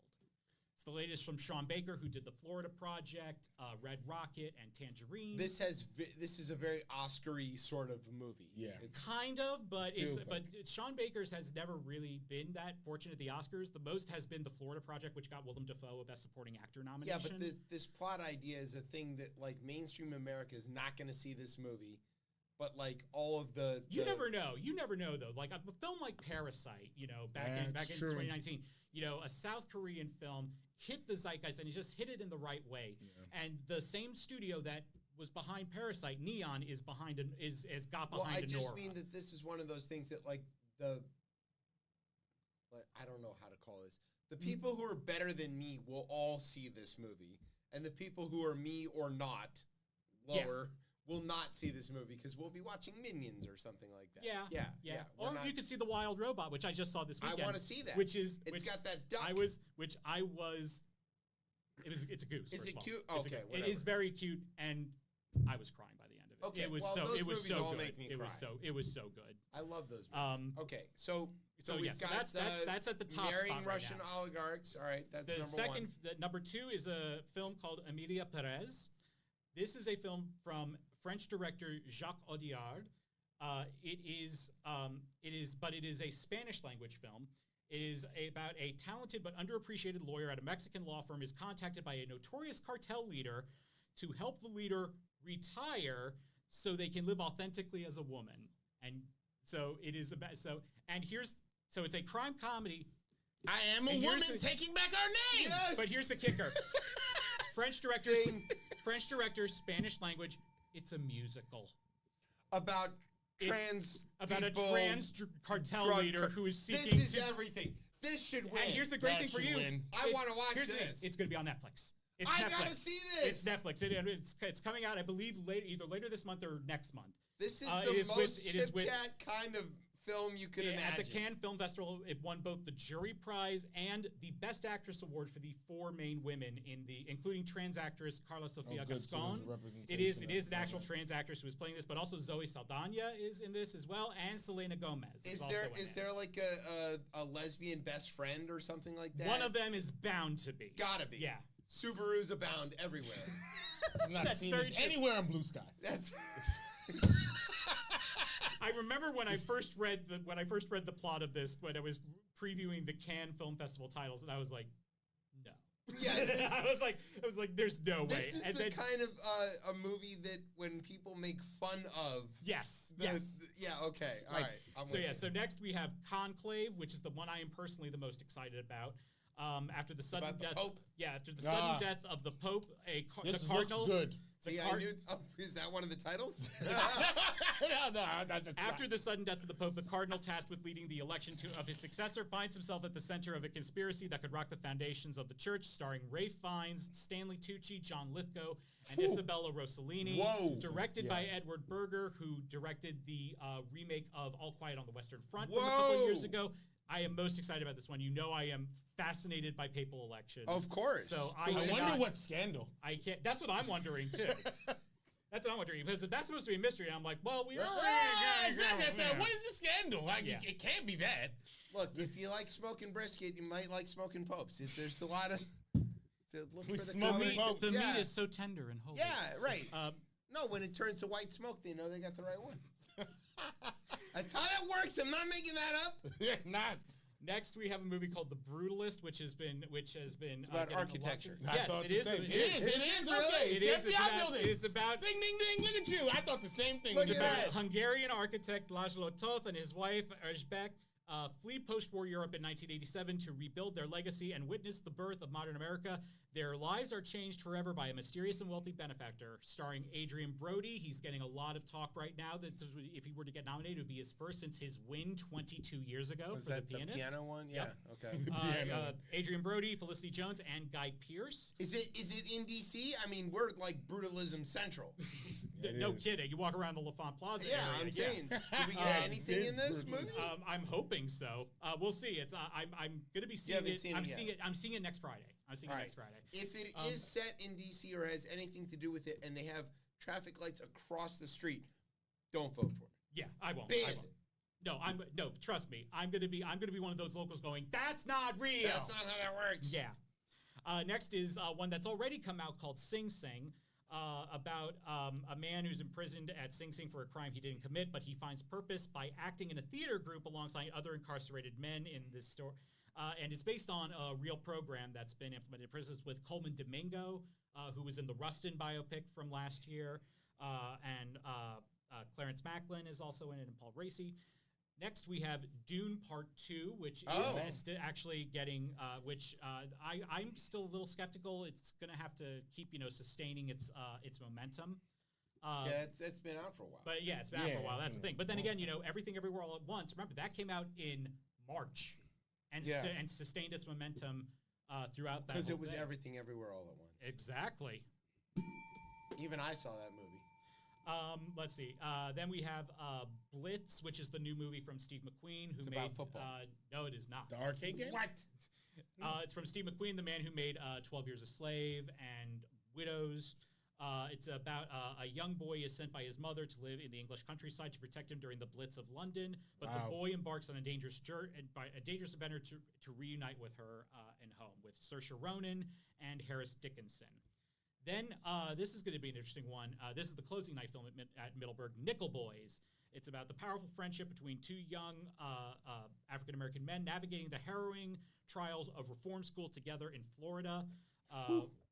Directed by Ramel Ross from Fairfax. Wow! All right. Yeah. So shout out to the locals. We also have. Does Ron DeSantis know this is happening? Don't tell him. Don't tell him. He's gonna ban it. And then in 9th place, I'm a little. I don't know how this is gonna play. It depends on how people react to the movie. But Gladiator 2 is 9th in our odds right now. Wow. Wait, are we entertained or are we not entertained? I'm just, I'm ready. I'm bringing tomatoes to throw at the person who stands up and yells that in the middle of the movie. I'm sure. So the plot of this one is after his home is conquered by the tyrannical emperors who now lead Rome, which for some reason doesn't include Joaquin Phoenix, Lucius is forced to enter the Colosseum and must look to his past to find strength to return to the glory of Rome to its people with Paul Mescal, Pedro Pascal, and Denzel Washington. Of course. And Why Ridley, not? And Ridley Scott in his 80s is back directing this movie. Sure. The man does not know when to quit. No. Then we have a movie called A Complete Unknown. This is the Bob Dylan biopic that's coming out. It explores Bob Dylan introducing electric guitar to his folk music act at the Newport Folk Festival in 1965 with Timothy Chalamet as Bob Dylan, also Elle Fanning and Edward Norton, directed by James Mangold, who directed Walk the Line and a couple other films that are, but then there's a couple other films that we have coming out that are going to be interesting to see.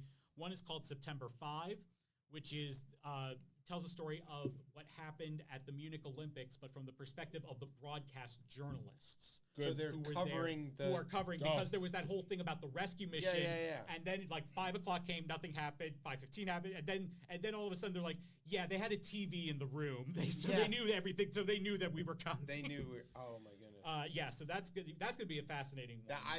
I can't wait to see that one. Then there's also a movie called A Real Pain. This is with Jesse Eisenberg, and he also wrote and directed this one. Oh, that sounds right. With him and Kieran Culkin, who play mismatched cousins who reunite for a tour through Poland to honor their late beloved grandmother. Didn't he have another one like last year with him on a bike and stuff like that? I can't remember if he did or not. It's not. It sounds like but it's not clicking with me for some reason. Okay, I'll find it. Then there's the piano lesson. Which follows the lives of a family as they deal with the themes of family legacy in deciding what to do with an heirloom, the family piano. This is directed by Malcolm Washington, Denzel's son, starring his other son, the Black Klansman himself, John David Washington. Right. Danielle Denweiler, who is in Till. And she's going to be honored at Middleburg next week. And Samuel L. Jackson, who's getting a lot of talk in the supporting actor race. You know, every once in a while he does a movie. And then we have the new Almodovar film, The Room Next Door, with Julianne Moore and Tilda Swinton as close friends who have fallen out of touch but become intertwined again for an extreme situation. And in 15th place, I'm going to be seeing this movie probably tomorrow or Sunday, Saturday night, the new Jason Reitman movie about the 90 minutes that led up to the first episode of Saturday Night Live. Like just right before it. Yeah, literally the 90 minutes before the first 90-minute episode of Saturday Night Live with Gabriel LaBelle, who was in the movie The Fabelmans. He played the young version of Steven Spielberg in that movie.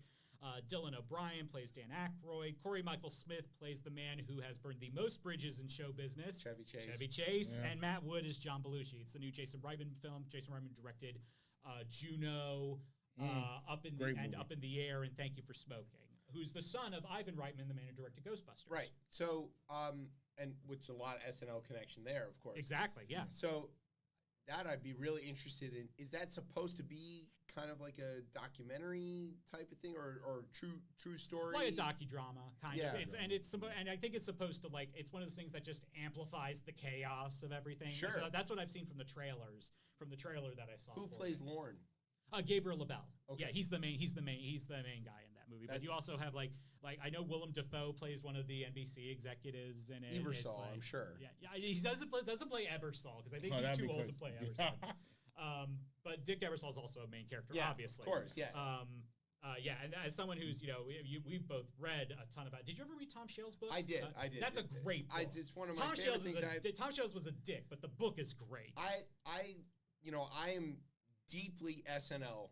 Growing up, my family was same, very, very SNL. My I was parents raised watched on it. Yeah, I was raised on the old episodes too, when you could rent them at Blockbuster. Oh yeah, or Errol's. Oh yeah. Or Forbes. We had Errol's in the People's Drugstore. But but yeah, I mean, going back and learning the history of all of this stuff, it all fit, right? And I live it and I think about it and okay, so I'm definitely in on that. I got to see that one. Yeah, I can't. I'm very excited. Is that coming out in theaters or is that streaming? It's coming out in theaters, but depending on which studios distribute, it might be because like if it might end up on Prime or Hulu. All right, well, keep me posted. I'll keep you posted on that one. I definitely want to see that. Yeah. Okay. So what else do we need to be looking out for besides those before we go to our next break? Wall Street, the Nazis, and the crimes of the deep state.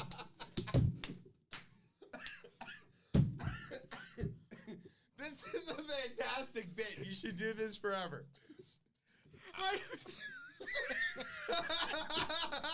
Because when you said it, I was like, Oliver Stone's got another one coming out? Oh, good Lord. So remember when Oliver Stone did that Trade Center, did the movie about 9/11? Yes. Remember the Onion headline, Oliver Stone to display his one plane theory, the whole thing? Yes. Oh man, I finally watched JFK for the first time a year or so ago. I'm not gonna watch that. It's Donald Sutherland's the best thing in that movie. Sure, but like the whole thing is a joke. Yeah, no, it is, and also yeah. So yeah, okay. I think those are the main movies to be watching out for. A couple other movies I saw that I think are going to be interesting. I would love to see a movie like Thelma. Which is this movie with June Squibb, this 94-year-old woman. And she plays, and it's a movie that is based on something that actually happened to the writer-director's grandmother, who's still actually alive. Where they got scammed or whatever. Yeah, she gets scammed, and she decides, go find and it's the person that did it. it's the last performance from Richard Roundtree. And he played. It's kind of like a buddy film with her and Richard Roundtree. Yeah, it's fantastic. It's excellent. It's funny. It has a great heart to it. I would love to see June Squibb nominated for Best Actress for this because she's so wonderful in it. There's also this film I saw called A Different Man. Sebastian Stan plays this guy with this facial deformity who is leading this awkward life, and he ends up getting it cured, but then he discovers that his looks weren't the issue. It's actually because there's this other person. Is that not the Trump biopic? No, he doesn't. No, that's the other one. That's The Apprentice. With Jeremy Strong from Succession plays Mark Cohen. I haven't seen that one. That is not out yet. I have heard mixed things about that, but I can't wait to see it. The other one that I saw that I really loved was oh God, I'm blanking on it. Oh my God, why can't I think of it? Vindicating Trump, now a major motion picture.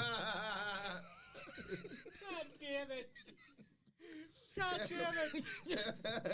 I'm here for you. I hate all of you so much. You keep interrupting.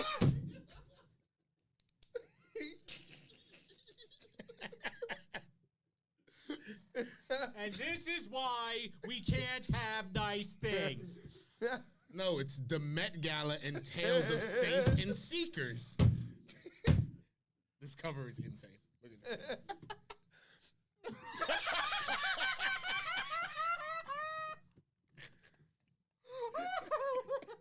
That's what they think Oprah looks like. Oh my God, no! Again, for anybody who wants the listening audience wants to look it up. The Met Gala and Tales of Saints and Seekers. Sorry, you were saying. Let's go to the break. I'll think of the movie when we get back. We're gonna take a break.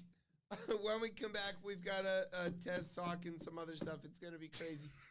It's gonna be wild. You don't want to miss it. We'll be wild. It's not like being black. How sexual activists hijacked the civil rights movement. What? That is false. What the fuck is? No, stop reading these. Skyhorse Prophecy, baby. No. All right, we're taking a break. You're listening to ChipChat on Beltway Radio and Beyond. Let me try again. No.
Chat here on Beltway Radio and Beyond. I'm your host, Chip. With me is Tez. What's popping, y'all? Hanging out with us is Charlie.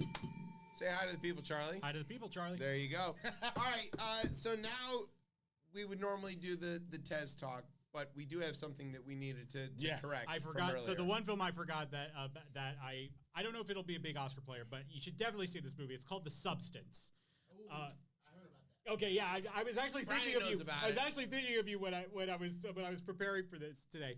So it's not a horror movie, but it has elements of body horror to it. Okay. So like David Cronenberg's The Fly and American Werewolf in London, and Demi Moore, incredible in this movie.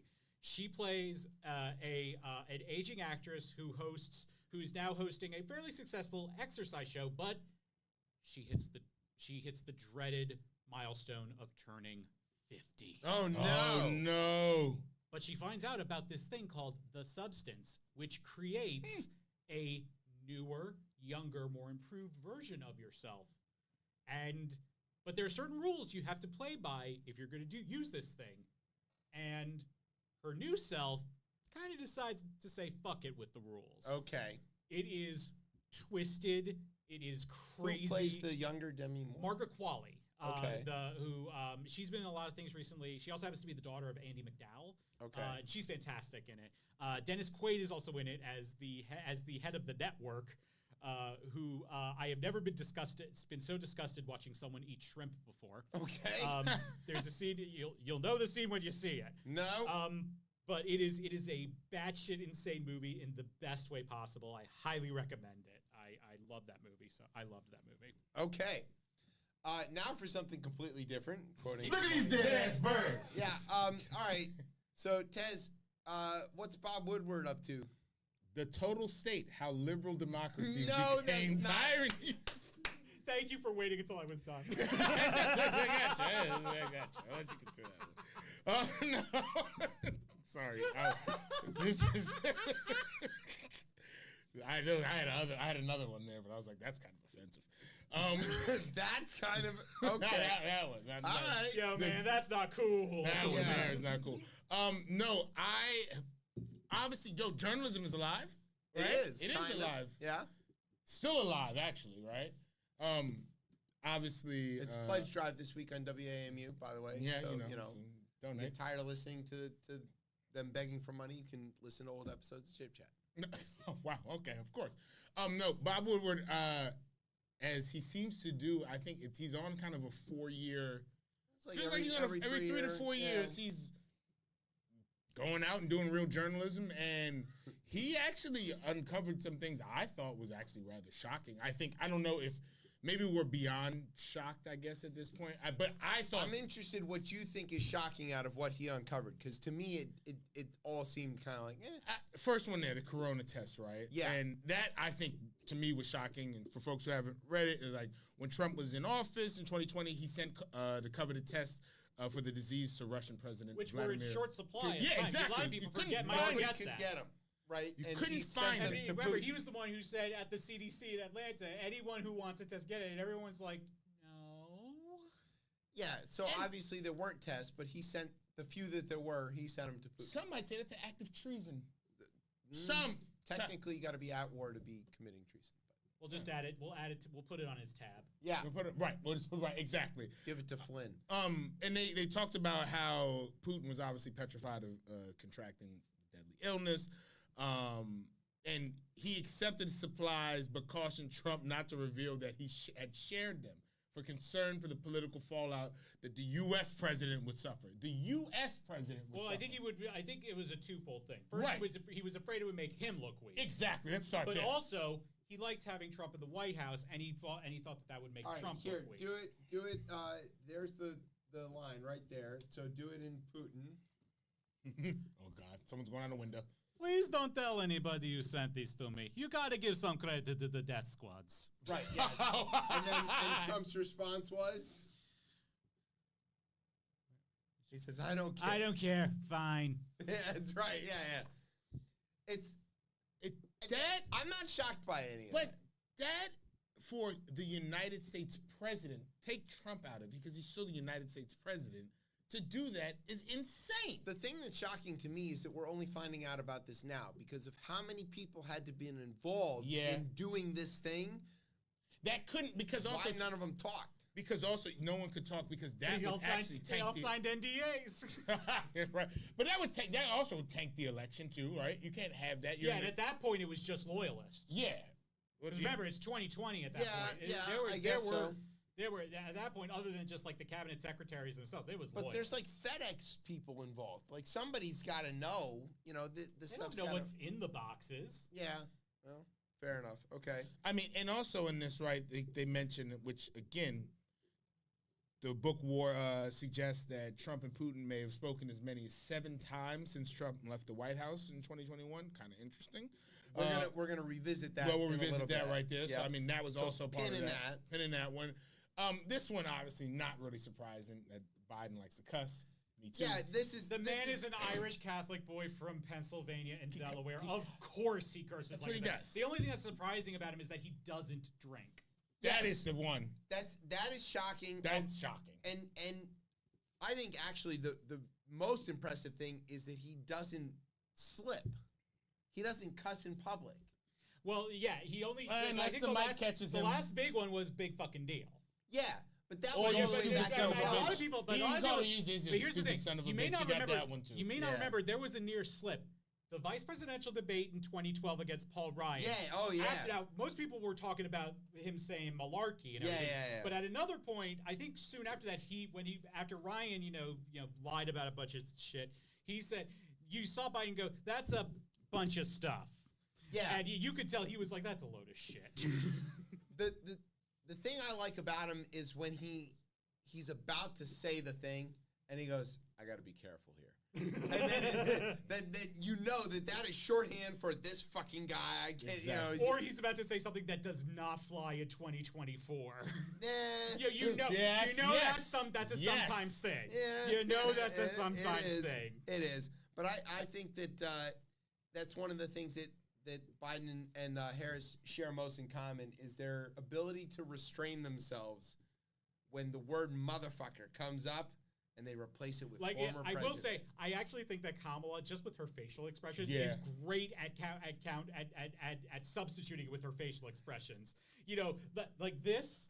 Yeah, that iconic. This motherfucker right there. Once I saw that, I was like, that's an icon. It's that's perfect. An icon. I think in this potty mouth, like, but we shouldn't get lost in like, oh, we know that Biden cusses. I think for who Biden is and his policy towards the state of Israel, his comments about Netanyahu are actually what the story is here. I think that is actually he said, true. Quote, that son of a bitch, Bibi Netanyahu, he's a bad guy. He's a bad fucking guy. Yeah. And, I mean, he should know. I mean, this was a man who was the chairman of the Senate Foreign Relations Committee. Whose relationship with Netanyahu goes back to when Netanyahu was leading the protests against Rabin before he was assassinated. Back in the 90s, yeah, absolutely. That is a jarring statement for him to me. Make. It at least shows that he at least understands that on that level that Netanyahu's fucking insane. Yeah, but I think that is. I don't think any of that's shocking. I think you're talking about Joe Biden, who has a good understanding of the situation in Israel, probably better than any current American politician. Yeah, and he very clearly understands the danger that Bibi poses to the world order and to Israel itself. I mean, the guy is a maniac. He's perpetuating this forever war just to stay in power and stay out of jail. And he's going to drag us into it. He's trying to drag us into it at a tremendous rate, and he's presided over the deaths of untold thousands of people, and he's putting the people of Israel in tremendous peril. Bibi is a fucking bad guy. Yeah. And I'm not saying that just as a lefty American. Like, a lot of Israel thinks that too. The only way he ever gets them back on his side is by provoking Hezbollah and then bombing them. That is a fucking bad guy. Moving on. So the other half of the Abraham Accords, MBS. Yeah. Right. So obviously MBS, right? He, I guess, de facto prime minister, really, of Saudi Arabia. Kind of. Right. Apparently, he's a spoiled little child, though. Yes, that's what Woodward mentions here, and like, I mean, that kind of tracks a little bit just on kind of how he, like, again, maybe not as surprising. And that was from Blinken. But coming from Blinken, I mean, again, I'm not really surprised by that comment there. I do think his relationship with Lindsey Graham is very interesting. I'm not shocked by that either. But it didn't surprise me either. Yeah, I think that's still an because to me, it's like the way that Graham has been positioning, especially over the last 8 years. Yeah. It doesn't like. Of course, he would be the intermediary.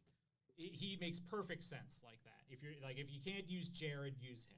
Yeah, well, and he wants to be. He wants right? to be. Like, yeah, because he's a pathetic lapdog. Yeah, but Graham, for all of the things that he is also this like warmongering hawk. Yeah, he's just always looking for a reason to start a war. He's Liz Cheney without the ethics. Yeah, that's true. Yeah, none of that shocks me. And the diplomats occasionally have undiplomatic things to say about other diplomats. Also doesn't shock me. I know a bunch of them. They say a lot of horrible shit against each other. Because who doesn't? Yeah, I mean this is where we live. I go home and I'm like, yo, these fucking guys I do radio with are a bunch of... No, I'm kidding. I don't do that. Tez does every week. He gets home, he's like, fucking Chip kept me there all night. That's right. That's that. This show doesn't usually last 7 hours. He usually does. Doesn't?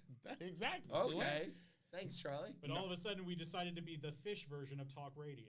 That's right. Vote of confidence. Okay. I hear where y'all are coming from on this. I still think that this not breaking for as long as it's been, like, I do think that's something as well too. Like, again, I haven't heard any of these stories to this point. Well, it's also I think it's a bit jarring because we're not used to people being after the 4 years of Trump. It's a bit jarring to be back with people that are much more disciplined. Yeah, that are much more disciplined.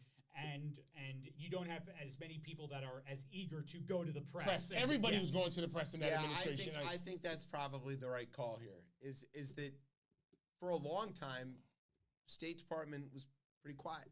These guys wouldn't talk, and DOD didn't talk. No one talked. Yeah, it was, and to his credit though, it was pretty disciplined under Tillerson.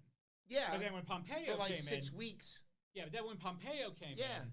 Then it all went to shit. Yeah, then it was just all backstabbing nonsense. Yeah. Yeah. Agreed. All right. So why does all of this matter? Well, I mean, we do have an election again that's coming up. Like, again, but I don't know if this information dropping now is the same effect as like the Comey and what he dropped prior to like Hillary, like we got a whole month left, and more could happen. I mean, we just had the headline today that inflation is down to its lowest level in recent or in history or in recent memory. And the jobs report was very strong. We're basically at full employment. I don't know if you heard Goolsbee on Marketplace today, but he was trying to saying, look, we want more data, and more data, and more data. And Rizal was pressing him on this. He's like, when are you guys ever going to stop? And he's like, well, we're not. That's not, they don't stop. Like, that's not their job, right? Their job is to get to full employment and to keep inflation down. And the economy continuously moves. So how could you stop? There's no way, like, I guess I get. But to Charlie's point, like, that there's a lot of time left. Something can happen. But who the fuck knows what the fuck is going to happen? I don't think that there's any surprise here in this.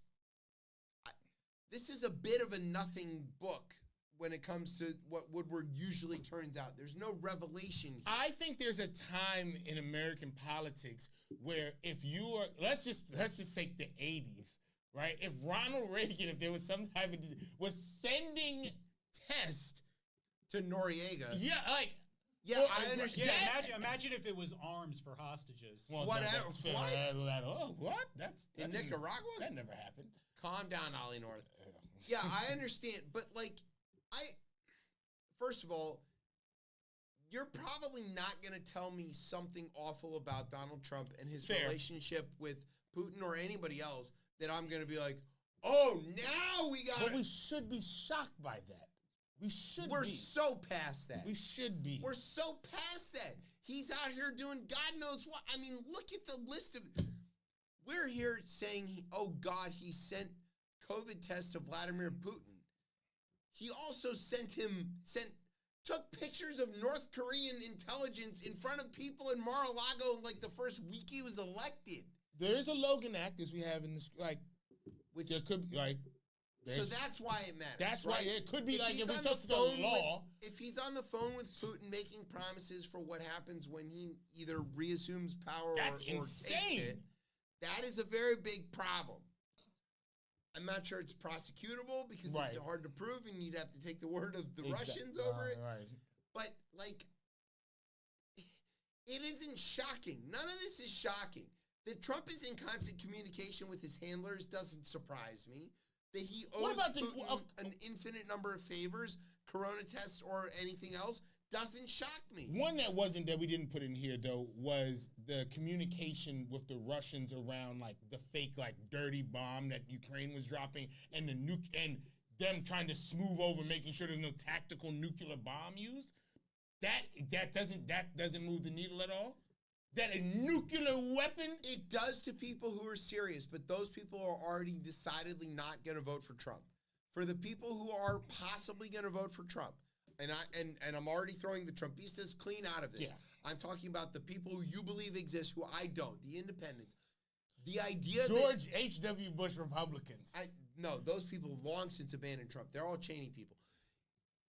The idea that there are some people who are on the fence about Trump who could be moved by the idea that he brought us closer to a nuclear war, those people are not moved by that.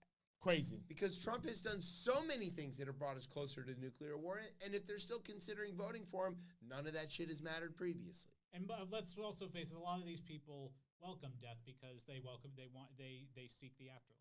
Yeah, they think that there's some rapture or something. Yeah, because people are searching for, like, a meaning in their lives, and they don't just, like just... Also, they don't really... I don't think a lot of these people can really comprehend what nuclear war means. They don't really get this. There's history that you can look at. No, but they don't think that applies to them. That happens someplace else, and it's over there. They think that they are living in a different place.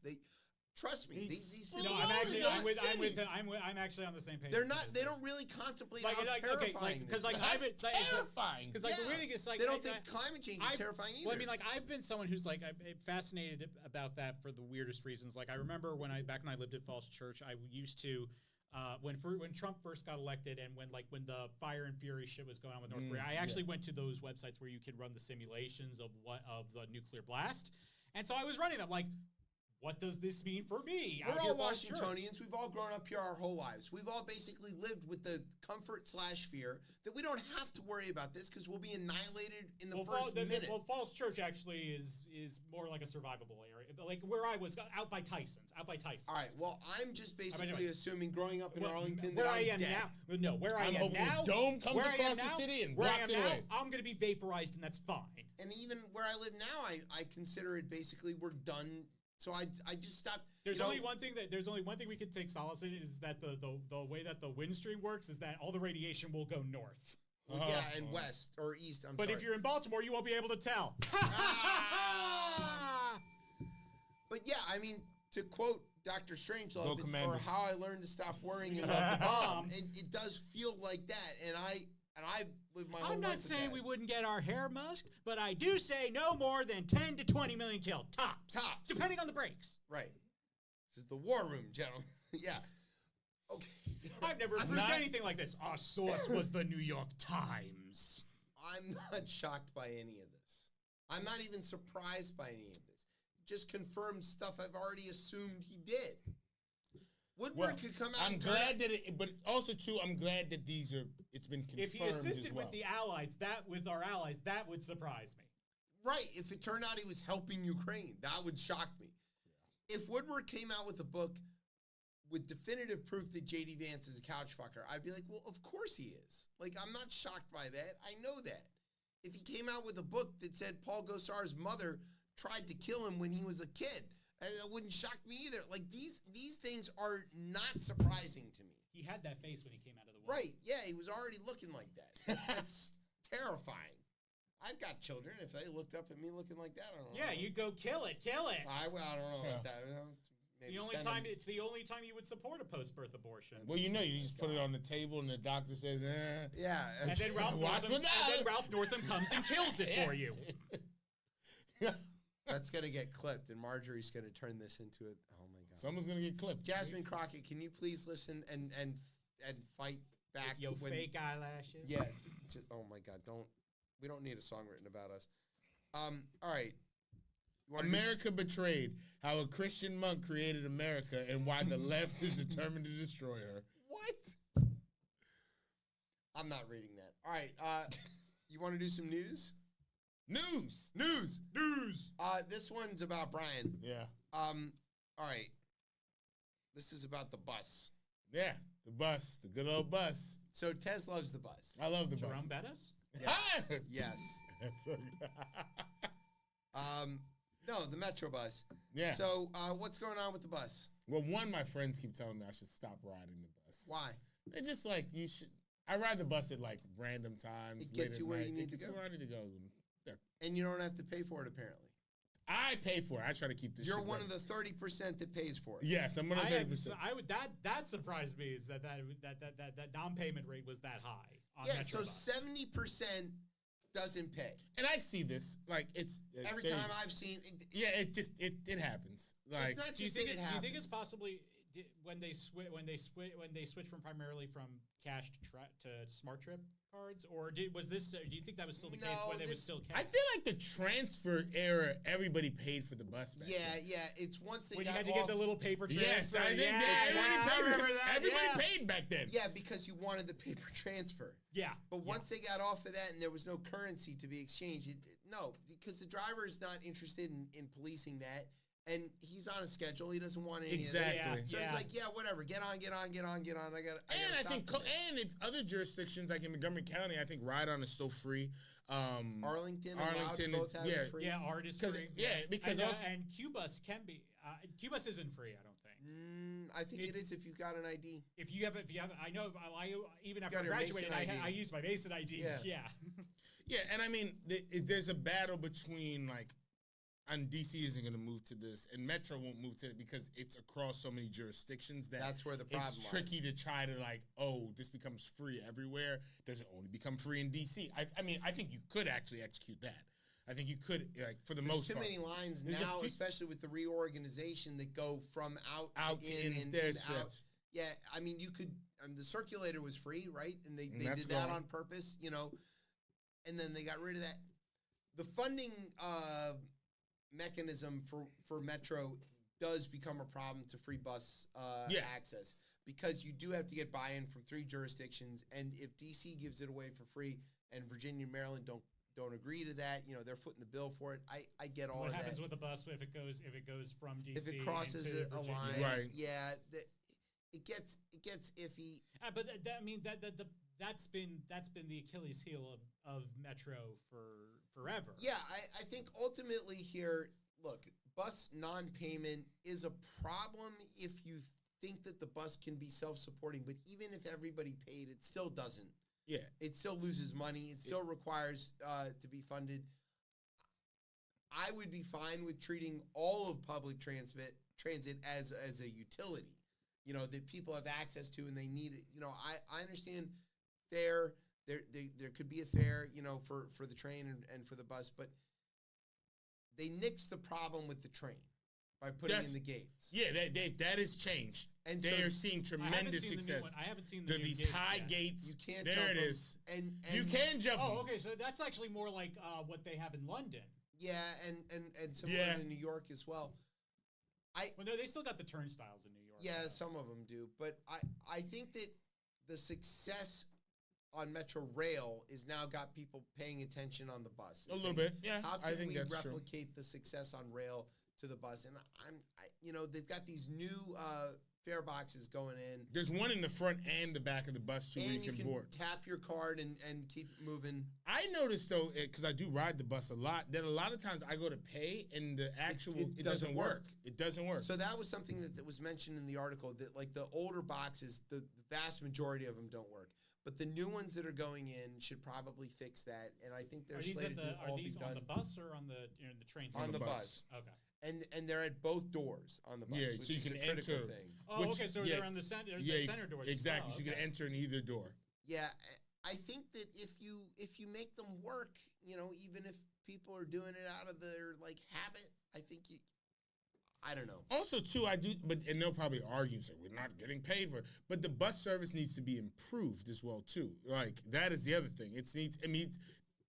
There are routes that need to have larger buses that run later as well, too. Because how do you actually shepherd around like the service industry and the people who keep like the nightlife in DC? Especially in these, especially as the extras are spanning yes, like out where the Silver Line ends in Reston and because if you notice at every one of these stations, they're building up. And which it should be that, right? There should be density. Transit-based density, yes, absolutely. But again, if you're having bars and again nightlife scenes that are around these stations, how do you expect people to get there? And public transportation, especially for the people that work there. Yeah, exactly, because they're the ones. A lot of those people are probably are less likely to have cars. Exactly, and they're the ones really fueling the economy because they're the ones that make sure that people can consume from. Absolutely. They're going. The service workers need a way to get around. They need a way to get to and from work. There's some interesting things in this article that aren't about that, though, which is that the crime within the system is down 30% compared with the same time period last year. Which I can also... Which if you watch the news, you wouldn't believe. You wouldn't, but if you're on what they've done, and I mean, it feels like a fucking police state, but they have, like, literally... armed security guards. There's like, and not Metro Transit. The bus. They get on and they walk the actual trains, and like from the beginning to the end, they're on the platforms. And this is like at random times as well too. That's good. But also too, I do think like after COVID, there was again, it was just a lot different after COVID. Like the reintroduction of like public transit and people getting on it.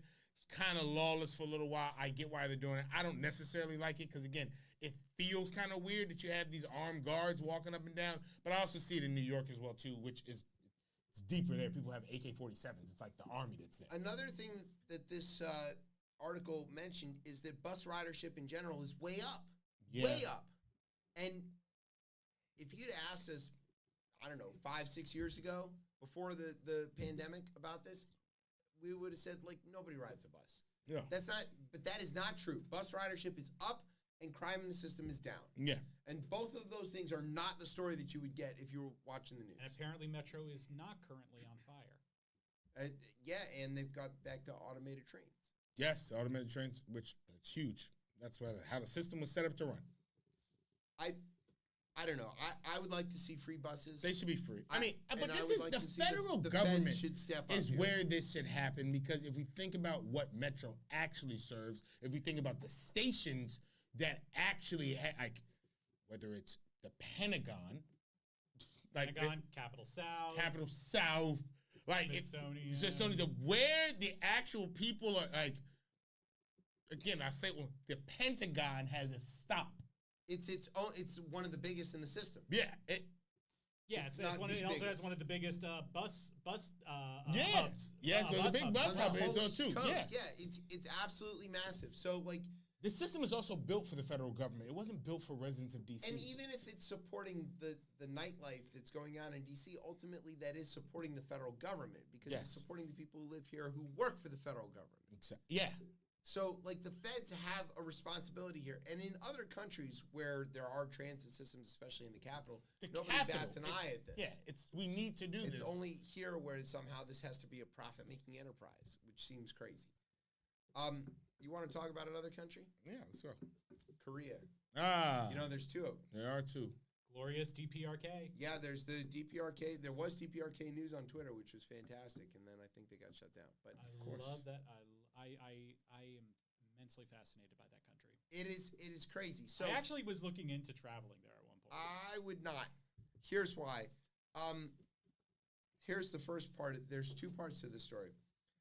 North Korea said Wednesday it will permanently block the border with South Korea and build frontline defense structures to cope with, quote, confrontational hysteria by South Korean and U.S. forces while not announcing an expected constitutional revision to formally designate South Korea as its principal enemy and codify new national borders.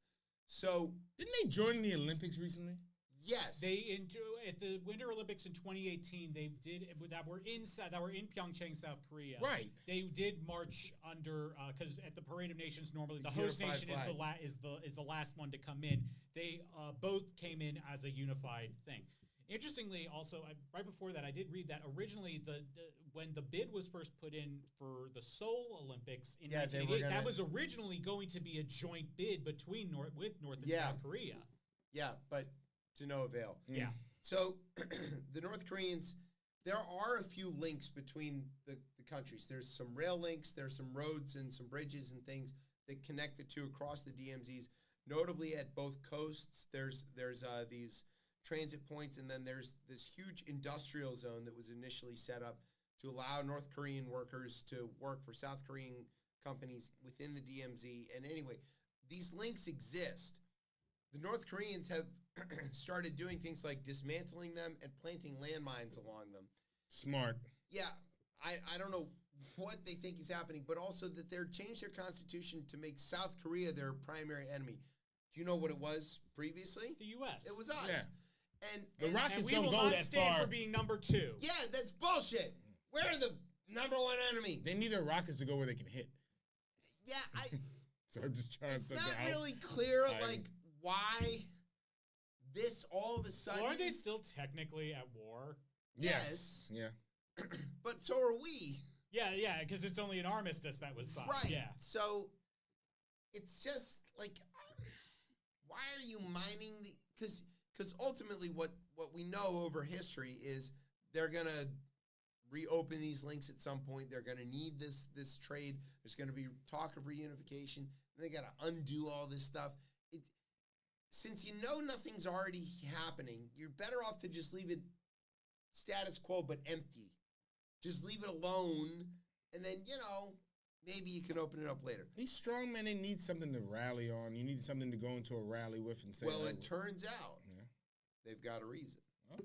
A North Korean defector living in South Korea is under arrest for allegedly stealing a bus, one of those metro buses, and attempting to drive it across the border into North Korea last week. Without charging anybody a fare. Right. The man who was in his 30s. The only thing you pay is your allegiance to glorious leader. Yes. He escaped North Korea and settled in 2011 in Seoul, according to South Korea's police. Reportedly, he told police that he wanted to return to North Korea because life was difficult in the South and he missed his family back in the North. See, the weird thing is that didn't surprise me too much because, considering the culture shock.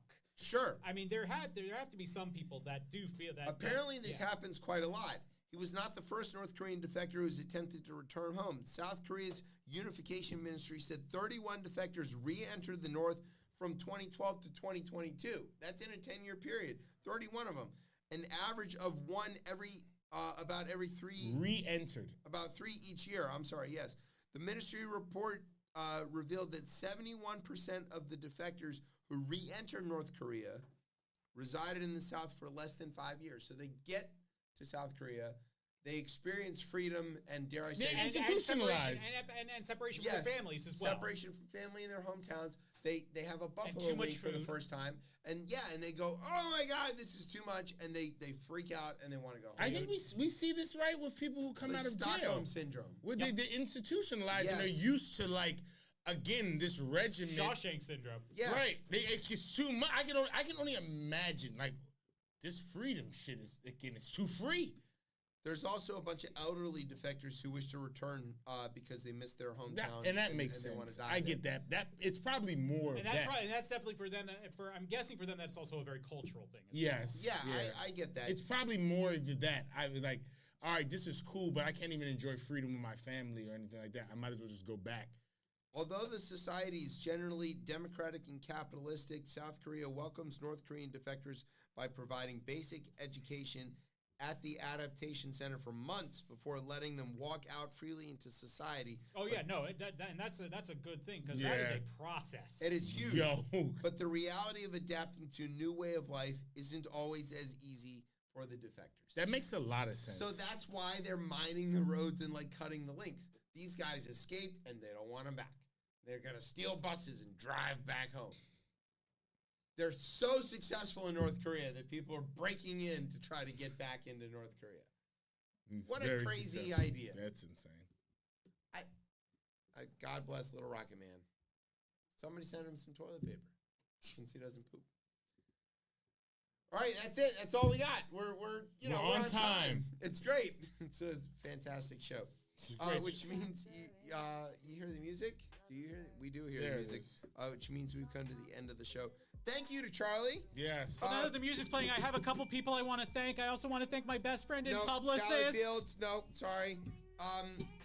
Thank you for making our show funny and cultured again. My pleasure. Not sure how to fit that on a hat, but I'm sure we can make it work. We'll make it work. Yep. Thanks to our radio partners. Ready?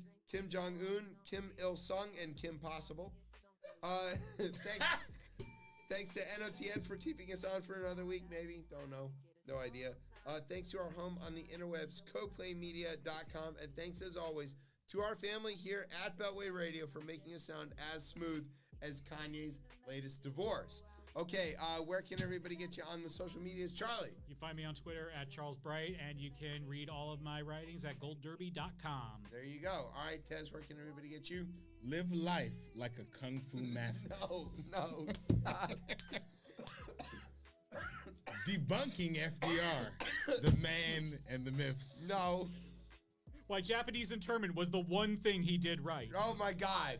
By Michelle Malkin. No. The most overlooked women of the Bible. Oh. All three of them. No. Yeah. Four. There was, one had two wives. All right, go ahead. What they never told us. No. The stories of family secrets and hidden identities. All right, catch up on Blue Sky being a flaming liberal and the blah, blah, blah, blah, blah. Where's Baba Booey when you need him? Right. Bannon, American Street Fighter. Is he Ryu or Ken? Hadouken! No, you can find me on Instagram at Ketchup Corny. You can find me on that hellscape that is X or Twitter, whatever the fuck you call it, at DC Cortez. You can find me as always being a flaming liberal on Blue Sky. Right. Oh, there's a Blue Sky title somewhere in here, too. Oh, no. Continue. Hold on, I got one. Hold on, wait, there was one more that I saw. Oh, Lord. For the sign off. All right, you can find me and the show on Twitter at ChipChatRR. You can find us on Facebook or Instagram at RipChipChat.